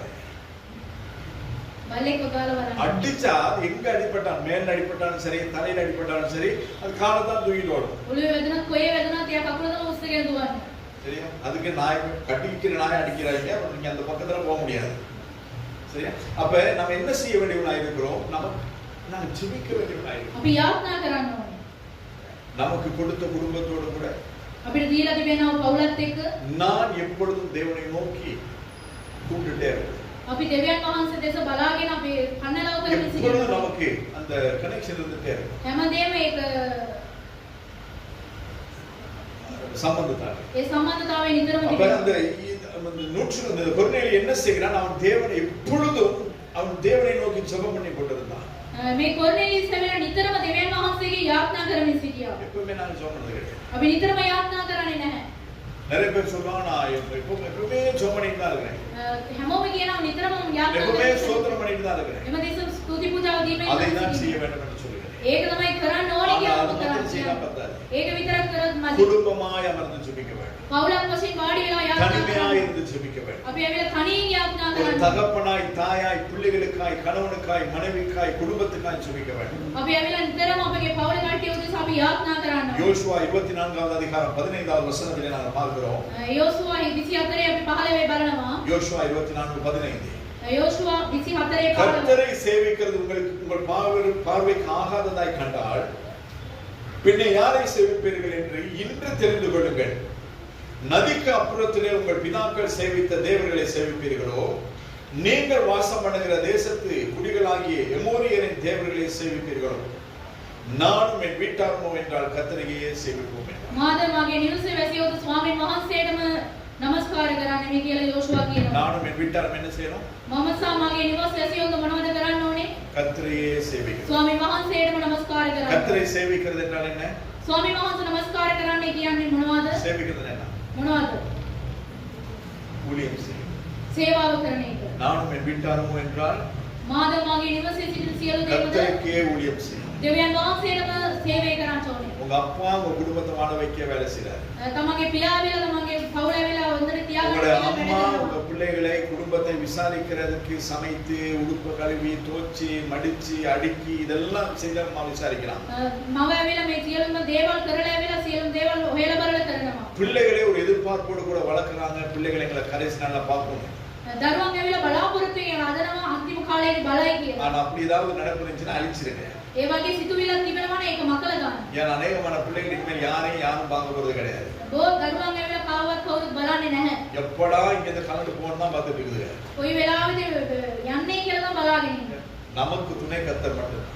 අපගේ අපේ ආරක්ෂාව දෙවියන් වහන්සේ. ஆனால் நமக்கென்று ஒரு கடமை உண்டு, அந்த கடமைகளை நாம் செய்ய வேண்டும். අපිට ඇවිල්ලා කාර්යයක් තිබෙනවා ඒ කාර්යයට අපි அப்ப කරන්න. இந்த யோசுவா சொல்லுகிறான், යෝෂුවා කියනවා நதிக்கு அப்புறத்திலே ඒ ගංගාවට ඒගොඩ பிதாக்களாகிய, அதாவது நாம் ரட்சிக்கப்படுவதற்கு முன்பதாக අපි ගැලවෙන්න நாம் செய்த කලින් காரியங்களை இன்னும் செய்கிறோமா, අපි ගැලවෙන්න කලින් අපි කරපු දේවල් ආයිමත් කරනවා. அல்லது இப்பொழுது நாங்கள் ரட்சிக்கப்பட்ட பின்பதாகவும் நாங்கள் வாழ்கின்ற உலகத்திலே யார் யாரெல்லாம் என்னென்ன சடங்கு ஆச்சாரங்கள் செய்கிறார்கள் அதை செய்கிறோமா? අපි ගැලවෙන්න ලැබුවායින් පස්සේ අපි ඇවිල්ලා මේ දේවල් කරනවා ඒකත් අපි කරනවාද? அதான் முக்கியம். ඒක තමයි இன்னைக்கு நம்ம ஸ்கூல்ல வந்து என்ன பூசை? சரஸ்வதி பூசை. ඉස්කෝලේ ඇවිල්ලා සරස්වති පූජාව. எங்க கம்பெனில சரஸ்வதி பூசை. කම්පැනි එකේ සරස්වති அல்லது எங்க சபையில ஆயுத பூஜை. සභා இல்ல ஸ்கூல்ல இவன் வேலை செய்யற இடத்துல ஆயுத பூஜை. ඉස්කෝලේ මොනවාරි පූජාව. நம்ம வந்து பூஜை. அப்ப நாங்க அன்னைக்கு எப்படி இருப்போம்? අපි කොහමද යන්නේ?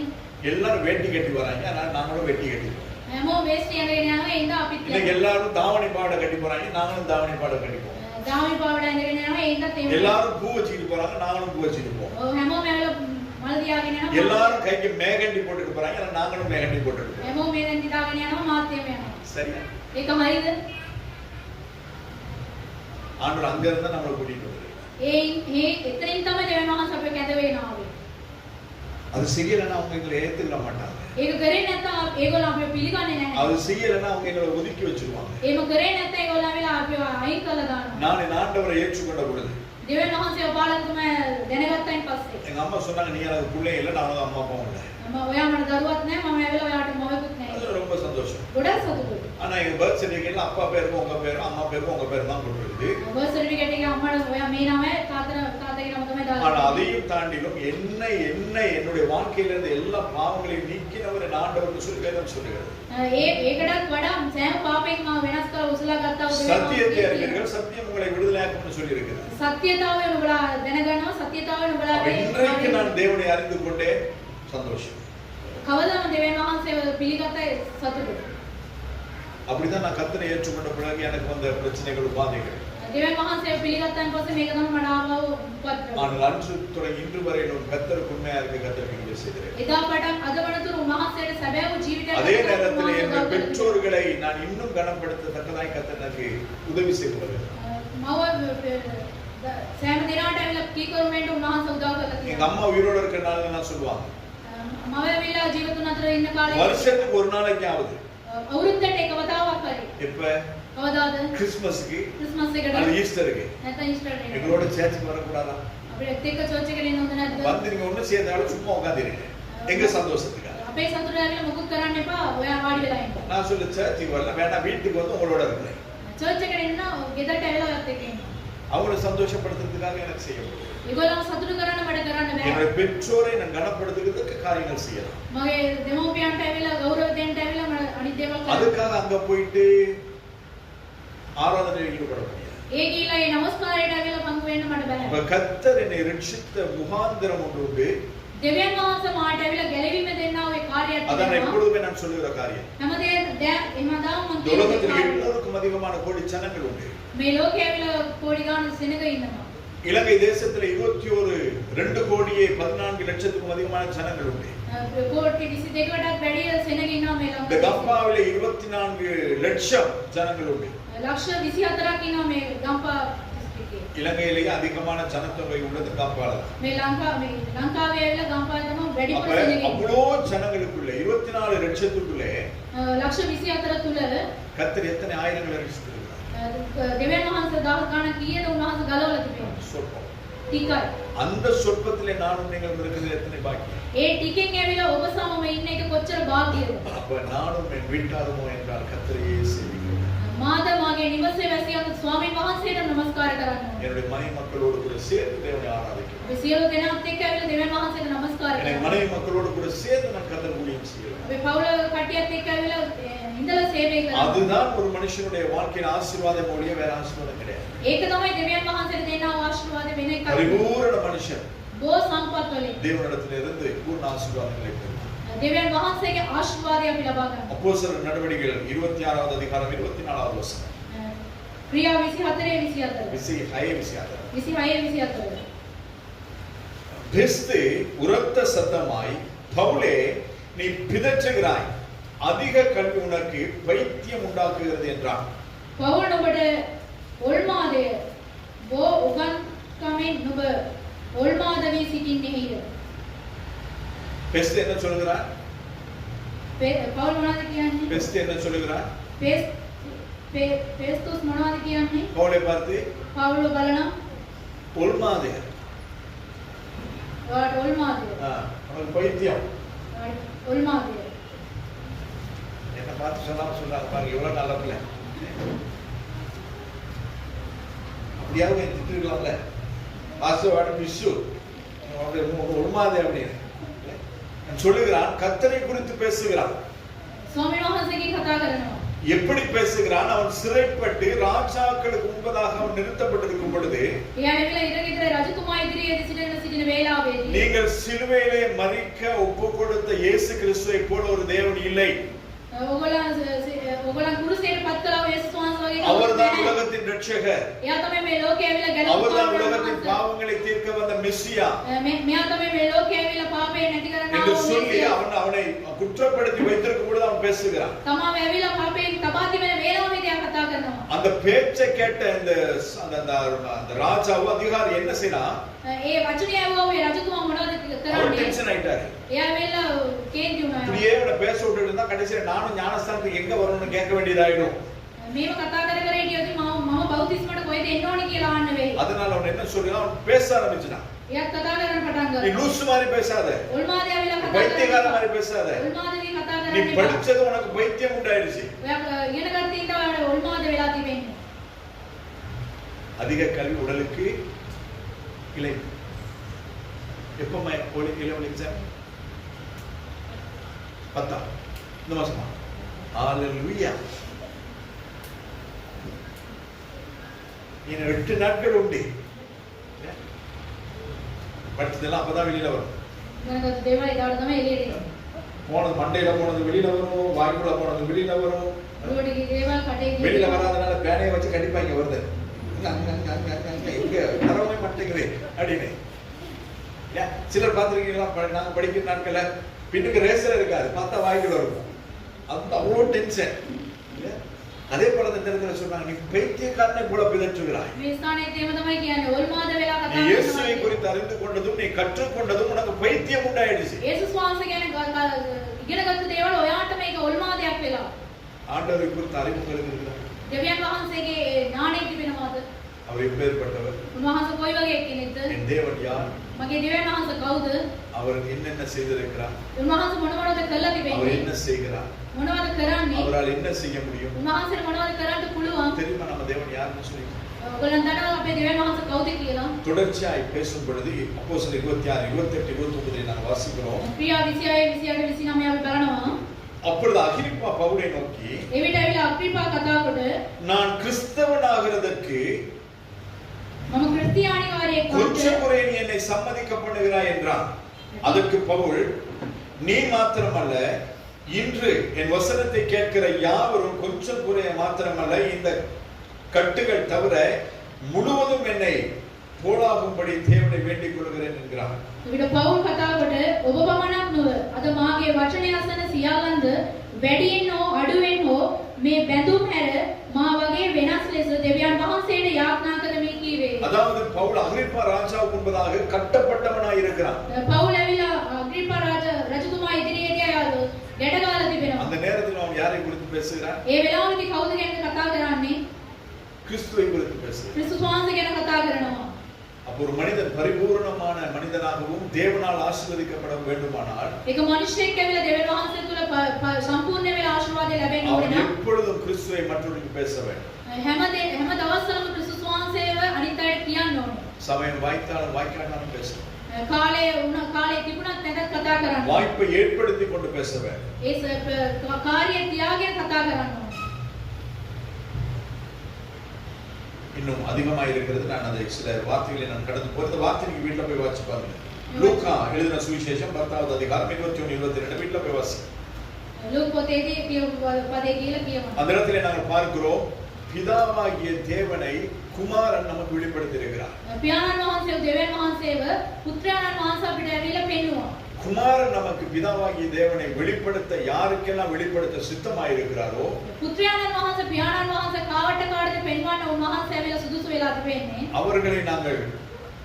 அவர்கள் நாங்கள் பிதாவை அறிந்து கொள்வோம். ඒගොල්ලන් පියාණන් වහන්සේව දැනගන්නවා. நான் படிச்சிருக்கிறேன் என்னோட பணம் இருக்கிறன்றதுக்காக பிதாவாகிய தேவனை அறிய முடியாது. මට ඇවිල්ලා ඉගෙනීම තියෙනවා සල්ලි තිබුණායි කියලා දෙවියන් වහන්සේව දැනගන්නවා. யாரெல்லாம் தேவனுக்கு முன்பதாக நம்மை தாழ்மைப்படுத்துகிறோம், කවුරු කවුරු දෙවියන් වහන්සේ තුල තමව යටත් யாரெல்லாம் කරනවාද? தேவனுக்கு பிரியமான விதத்தில் நாம் வாழ்கிறோம், කවුරු කවුරු දෙවියන් වහන්සේට ප්‍රිය ජීවිතයක් ගත කරනවාද? யாரெல்லாம் நாங்கள் தேவனுக்கு பைத்தியக்காரர்களாக நாங்கள் ஒப்பு கொடுக்கிறோம். කවුරු කවුරු දෙවියන් වහන්සේට තමන් ඇවිල්ලා ඔල්මාදේ කැඩිලා බාර දෙනවාද? அந்த வசனத்தை வாசிங்க. ඒක අපි කියමු. லூக்கா 10:21-22. ලූක් 10:21 அந்த வேளையில் இயேசு ஆவியிலே கலிகூர்ந்து, பிதாவே, வானத்துக்கும் பூமிக்கும் ஆண்டவரே, இவைகளை நீ ஞானிகளுக்கும் கல்விமான்களுக்கும் மறைத்து பாலகருக்கு வெளிப்படுத்தினபடி நான் உம்மை ஸ்தோத்திரிக்கிறேன். ஆம் பிதாவே, இப்படி செய்வது உம்முடைய திருவுளத்துக்கு பிரியமாய் இருக்கிறது. சகலமும் என் பிதாவினால் எனக்கு ஒப்பு கொடுக்கப்பட்டிருக்கிறது. பிதா தவிர வேறொருவனும் குமாரனை இன்னார் என்று அறியான். குமாரன் அவரை எவனுக்கு வெளிப்படுத்த சித்தமாயிருக்கிறாரோ அவனும் தவிர வேறொருவனும் பிதா இன்னார் என்று அறியான் என்றார். இந்த வசனத்தை ஒரு முறை வாசிச்சு உங்களுக்கு புரியாது. මේ වචනය ඇවිල්ලා එක වතාවක් කියවලා තේරෙන්නේ නැහැ. 10 முறை வாசி. ගාව සැරයක් කියවන්න.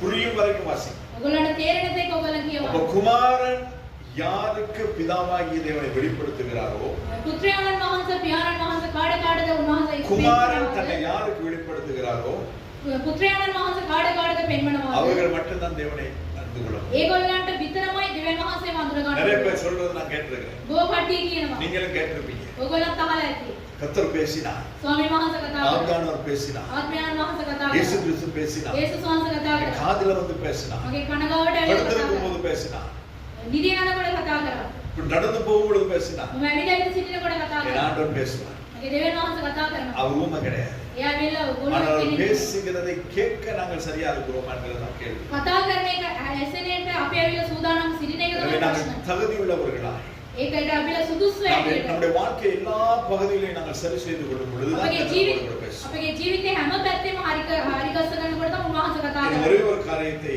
சொல்லி நான் முடிக்க விரும்புகிறேன். එක දෙයක් මම කියලා ඉවර කරන්න. விரும்பல, நான் முடிக்கிறேன். කැමති නැහැ නමුත් ඉවර කරන්න. உபாகமம் 5வது அதிகாரம், உபாகமம் 5வது அதிகாரம், திவிதேய கதை දිවිත්‍ය කතාව පස්වන පරිච්ඡේදය. 13வது வசனம் இப்படியாய் சொல்லுகிறது, පය 13 විසි කියනවා. 6 நாளும் நீ வேலை செய்து දවස් 6ක් වැඩ කරලා உன் கிரியைகளெல்லாம் நடப்பிப்பாயாக. ඔයාගේ සියලුම වැඩ කටයුතු කරන්න. 12வது வசனம் சொல்லுகிறது, 12 වෙනි පදේ உன் කියනවා. தேவனாகிய கர்த்தர் නුඹේ දෙවියෝ ස්වාමීන් உனக்கு වහන්සේ கட்டளையிட்டபடியே නුඹට අනකල ලෙසම ஓய்வு நாளை பரிசுத்தமாய் ஆசரிப்பாயாக. සබත් දවස සුද්ධ කොට පවත්වා ගන්න. யாருனாலும் வேலை செய்யலாம். දවස් 6ක් වැඩ කරන්න. Monday to Saturday. සඳාපටන් සෙනසුරාදා වෙනකම්. ஞாயிற்றுக்கிழமை கர்த்தர் நமக்கு கொடுத்த ஓய்வு நாள். ඊරිදා දවස ඇවිල්ලා ස්වාමීන් වහන්සේ අපිට දුන්නා වූ සුද්ධ වූ දවස. ஞாயிற்றுக்கிழமை ஓய்வு நாள் கிடையாது. සුද්ධ ඊරිදා දවස සුද්ධ වූ දවස. ஆனால் அதை ஓய்வு நாளாக, அது பரிசுத்த நாளாக நாங்கள் ஆசரிக்கிறோம். ඒ සුද්ධ වූ දවසක් ඇදී සබත් දවසක් ඇදී අපි ඒක හරියට மத்திய கிழக்கு நாடுகளிலே வெள்ளிக்கிழமை அவருடைய ஓய்வு நாள். ඒ දේශවල වල සිකුරාදා තමයි තියෙන්නේ. இன்னும் சில தேசங்களிலே சனிக்கிழமை. සමහර දේශවල වල සෙනසුරාදා දවස. ஆனால் செவன்த் டே அட்வென்டிஸ்ட் என்று சொல்லப்படுகிற அந்த திருச்சபை கட்டாயப்படுத்தி 7வது நாளாக ஓய்வு நாளாக சனிக்கிழமை வைத்திருக்கிறார்கள். ඒ 7 වෙනි දවස් සෙනසුරාදා කියලා ඒගොල්ලෝ ඇවිල්ලා ඒක කරලා තිබෙනවා. ஆனால் இந்த நாள் ஞாயிற்றுக்கிழமை வாரத்தின் முதல் நாள் கர்த்தர் உயிர்த்தனார். ඊරිදා දවස ඇවිල්ලා උන්වහන්සේ ඇවිල්ලා නැගිට්ටා වූ දවස. அப்ப இந்த நாளிலே நாங்கள் தேவனை ஆராதிக்க கடமைப்பட்டிருக்கிறோம். අද දවස උන්වහන්සේට নমස්කාර කරන්න අපි දීලා තිබෙනවා. 6 நாள் வேலை செய்யலாம். දවස් 6ක් වැඩ කරන්න පුළුවන්. 7வது நாளை நாங்கள் ஓய்ந்திருக்க வேண்டும். 7 වෙනි දවස අපි ඇවිල්ලා සුද්ධ වූ දවසක් ඇවිල්ලා ஓய்ந்திருக்கணும்னா, අපි ஓய்ந்திருக்க வேண்டும் என்றால் විවේකීන් ඉන්න ඕනේ කියන්නේ. நாங்கள் தேவனை ஆராதிக்க வேண்டும். අපි දෙවියන් වහන්සේට নমස්කාර කරනවා. தேவனை தொழுது கொள்ள வேண்டும். දෙවියන් වහන්සේව নমස්කාර இந்த කරනවා. சபையிலே நாங்கள் கேட்க 1 மணி நேரம் 1.5 மணி நேரம் கேட்கிறதான அந்த தேவ செய்தியை පැය එකමාරක් අපි ආන්නා වූ මේ දේශනාව வீட்டுல போயிட்டு குடும்பமாய் நாங்கள் உட்கார்ந்து பேசணும். අපි ගෙදර ගිහිල්ලා පවුලක් ඇදී වාඩි වෙලා කතා කරන්න ඕනේ. என்ன பேசணும்? මොනවද කතා இந்த කරන්නේ? நாளிலே பேசுறதான இந்த பகுதிகளிலே உங்களுக்கு பிடிச்சது என்ன? අද දවසේ කතා කරන වචනේ විතර ඔයාලට කැමති இதுல වෙනවා. நீங்க என்ன பகுதியை நீங்க உங்க வாழ்க்கையில அப்ளை பண்ண விரும்புறீங்க?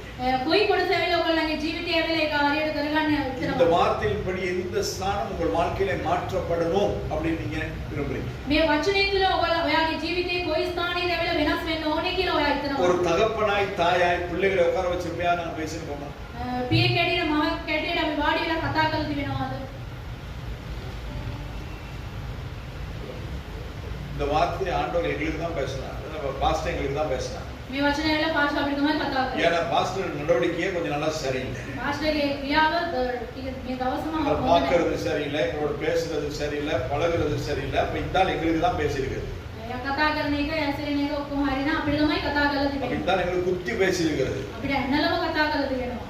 நீங்க அப்படி இல்லை நான் சொல்றேன். ඔයගොල්ලෝ එහෙම නැහැ එනමුත් කියනවා. நீங்க எல்லாம் ඔයගොල්ලෝ ඔක්කොම රත්තරන්. 2,20,000 ரூபாய் கட்டுகிறேன்.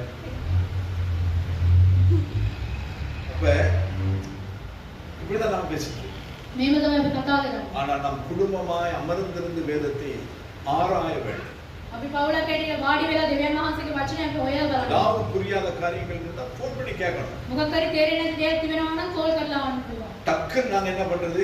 ඉක්මනට අපි මොනවද කරන්නේ? ஓ ஜஸ்டின் இப்படி சொன்னாரு, ජස්ටි මේව කිව්වා. ஓ ஜான் ஜெபராஜ் இப்படி சொன்னாரு, ජෝන් ජබරාජ් මෙන්න මේව කිව්වා. அடுத்தது யாரு? ஓ இன்னொரு பாஸ் இப்படி சொன்னாரு, මේ පාස්ටර් මේව කිව්වා. நம்ம பாஸ் இப்படி சொன்னாரு. අපේ පාස්ටර් මේව කිව්වා. அப்ப இதுல எது சரி? මේකේ මොකක්ද හරි?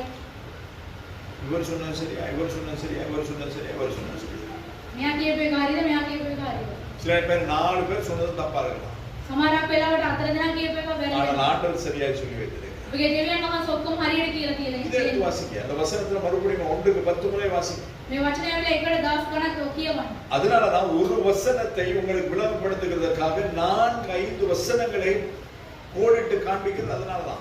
එක වචනයක් ඇවිල්ලා පැහැදිලி කරන්න 10 වචනයක් කියලා තියෙන්නේ ඒ ඉඳ තමයි. இதனாலதான் இது இப்படி சொல்லப்பட்டது. இந்த ஸ்தானங்களிலே கர்த்தர் பேசி இருக்கிற ஒன்று சேர எடுத்து உங்களுக்கு காண்பிக்கிறதுனாலதான். මේ ඔක්කොම එක්ස්ප්‍රස් කරලා කියන්නේ මේ ඉඳ තමයි කියලා කතා කරන්නේ. இதை விட அதிகமான வசனங்கள் உண்டு. මේකටත් වඩා තව වචන ගොඩක් තිබෙනවා. இதெல்லாம் சொன்னா நேரம் போதாது. මේවා කිව්වයින් පස්සේ அதனாலதான் වෙලා குறிப்பிட்ட வார்த்தைகளோடு கூட இருக்கிறது. යහ හොඳ වචනය තුලින් කතා කරන්නේ. சரி, அப்ப 6 நாளும் நீங்கள் வேலை செய்யலாம். 7வது நாள் தேவனை ஆராதிக்க வேண்டிய நாள், தேவ சமூகத்திலே உங்கள் நேரத்தை செலவிட வேண்டிய நாள். දවස් 6ක් වැඩ කරන්න ඕනේ. අද දවස් දෙවියන් වහන්සේ එක්ක දෙවියන් 1 වහන්සේ மணி நேரம் 2 மணி நேரம் போற எதிர்பார்ப்போட கூட வரக்கூடாத நாள். පැය දෙකක් ඉඳලා යන්න ඕනේ කියන හදවතින් ඉන්න හොඳ நீ නැහැ. ஒரு நாள் தான் நமக்கு லீவு. එක දවසයි තමයි நீ செத்த பிறகு உனக்கு நிரந்தரமான லீவு கிடைக்கும். ඔයාට මැරුණායින් පස්සේ හොඳ විවේකයක් තිබෙනවා. சரி, அது வரைக்கும் நீ ஓட வேண்டிய ஓட்டத்தை ஓடி தான் முடிக்கணும். ඒ වෙනතුරු හොඳ දිවීමක් ඔයා දුවන්න ඕන. எப்படா ஸ்கூல் லீவு கொடுக்கணும்னு பார்த்துட்டு இருக்கிறேன். කවදද ඉස්කෝලේ නිවාඩු දෙන්නේ කියලා බලාගෙන ඉන්නවා. அப்படி நிறைய அம்மாமார் அப்பாமார் சொல்லுவாங்க. ගොඩක් දෙමෝපියන් කියනවා. அதுக்கு பிறகு திருப்பி நாங்க சொல்லுவோம், ඊට පස්සේ අපි කියනවා இந்த டீச்சர் மாஸ்டர்மாருக்கு வேற லீவோ தெரியாது. මේ ගුරුවරුන්ට වැඩක් லீவு නැහැ. நாளே கிளாஸ் வைக்கிறாங்க. නිවාඩු දවස්වල ක්ලාස් එක තියෙනවා. கொஞ்ச நேரம் தூங்க கிடைக்குதா? දවසක් අය அவளை திட்டிட்டு நாங்க கூட்டிட்டு போறோம்ல. ඒගොල්ලෝ බැනලා එක් කරගෙන நம்ம යනවා. 6 நாள் அதான் செய்துட்டு இருக்கோம். දවස් 6 මේක තමයි. ஆனால் ஆண்டவர் சொல்றாரு, ஒரு நாள் எனக்கு இருக்குது.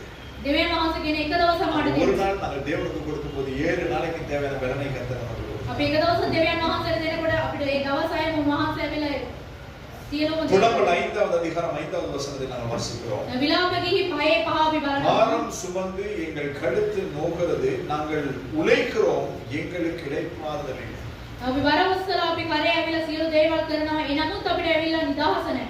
யாருக்கும் இளைப்பாறுதல் இல்லை. කාට හරි අපි නිදහස් දිනවද? யாருக்கும் இளைப்பாறுதல் கிடையாது. කාටවත් නැහැ. காலையில் எழுப்புனதுல இருந்து ராத்திரி வரையும் வேலை செய்யணும். උදේ නැගිට වෙලේ ඉඳලා රැ වෙනකම් වැඩ කරනවා. எப்படி வேலை செய்யணும் කොහොමද වැඩ කරන්නේ? சொல்லுங்க, எப்படி வேலை செய்யணும்? කොහොමද වැඩ කරන්නේ? மாடா உழைக்கணும். අරගෙක් වගේ වැඩ කරනවා.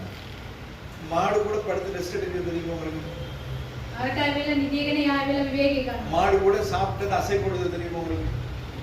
අරට ඇවිල්ලා කාපු එක එළියට අරගෙන ඒ කාලා බලනවා. ஆனா அந்த மாடோட நீங்க கம்பேர் பண்ணாதீங்க மேல. ඒ හරකත් එක්ක ඔයගොල්ලෝ ඇවිල්ලා සස්සන් ஏன்னா அது மாட்டுக்கு அது அவமதிப்பா இருக்கிறது. ඒ අරකටත් ඒක ලැජ්ජයි. உண்மைதானே? நாயா உழைக்கிறோம்.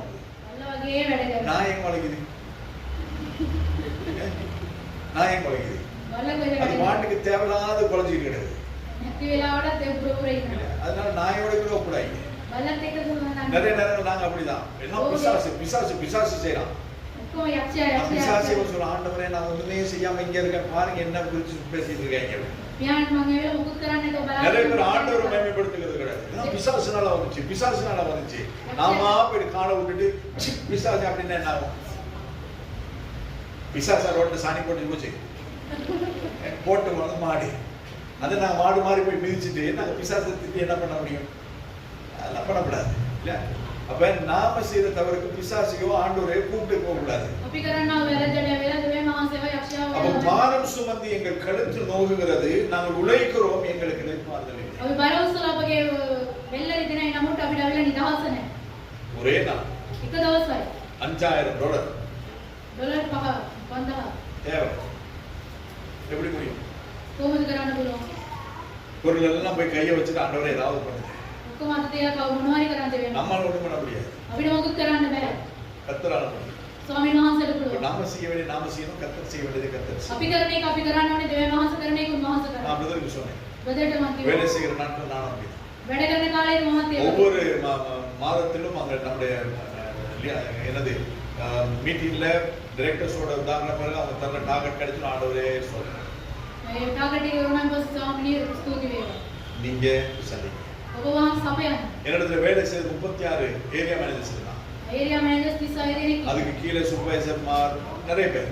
සුපර්වයිසර්ලාට යටත් அவங்க ගොඩක් சொல்லுற දෙනෙක්. ஒரே ஒரு காரியம், ඒගොල්ලන් කියන நீ එක. வீட்ல இருந்து வேலைக்கு போ, எனக்கு பிரச்சனையே கிடையாது. ඔයා ගෙදර ඉන්න වැඩට යන මොනවත් மாசம் முடிய எனக்கு நீ டார்கெட் செய்தா சரி. මාසෙ ඉවර වෙන ටාගට් එක. இன்னைக்கே துரத்துறது கிடையாது. පිටිපස්සම එලවන්නේ නැහැ. நானும் அவரை பார்க்கறது, මම දෙවියන් වහන්සේ බලනවා. அவங்களோட போயிட்டு இருந்து கூட்டங்களுக்கு போனா அவங்களையும் கூட்டிட்டு போறது, රැසීමට ගියන් පස්සේ ඒගොල්ලන්ත් එක්ක කරගෙන යනවා. இருக்கும் வரை கம்பெனில ஸ்மூத்தா கத்தர் கொண்டு போனாங்க.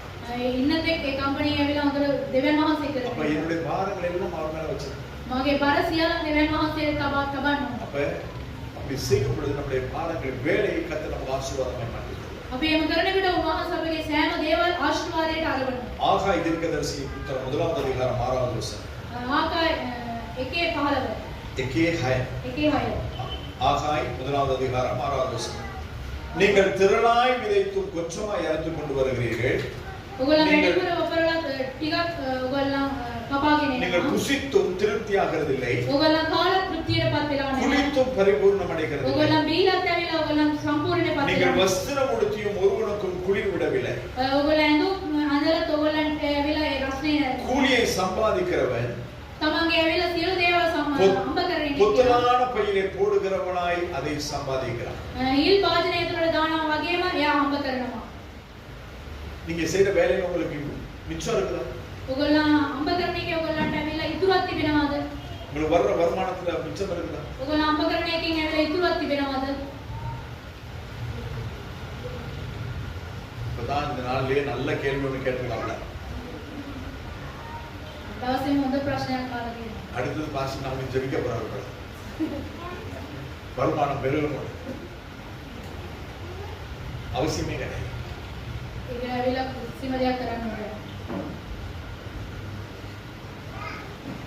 வருத்தப்பட்டு வேலை செய்கிறோம், අපි ඇවිල්ලා වේස වෙලා අපි වැඩ කරනවා. திரளாய் விதைக்கிறோம், අපි වැඩියෙන් ඇවිල්ලා වපුරනවා. கொஞ்சமாய் இருக்கிறோம், ටිකක් අපි කපා ගන්නවා. இப்போ சாப்பிடுறோம், දැනට අපි කනවා. சாப்பிட்டு எழுப்பி நாக்கள் விட்டு அங்கிட்டு போகும்போது திருப்பி பசிக்கிற மாதிரி இருக்கு. අපි නැගිටලා යනකොට ඒක තෘප්තිය නැහැ බඩගින්න. அதான் சாப்பிடுறோம், දැන් ඒක ඇවිල්ලා. குடிக்கிறோம், අපි බොනවා. தாகம் தீர மாட்டேங்குது, අපි ඇවිල්ලා පිපාසයෙන් නැති වෙන්නේ නැහැ. திருப்பி வந்து குடிச்சிட்டு போறோம். ආයෙ ඇවිල්ලා බොනවා. நிறைய சம்பாதிக்கிறோம், ගොඩක් අම්බ කරනවා. பேசிக்ல ப்ரஸ் போயிட்டு நெட் சேலரியை பார்த்தீங்கன்னு சொன்னா இவ்வளோ ஆயிரங்கள் லட்சங்கள் இருக்கிறது. සැලරි එක බැලුවම පස්සේ ලක්ෂ ගණනක් තිබෙනවා. 28ஆம் தேதி சம்பளம் கிடைக்குது, 28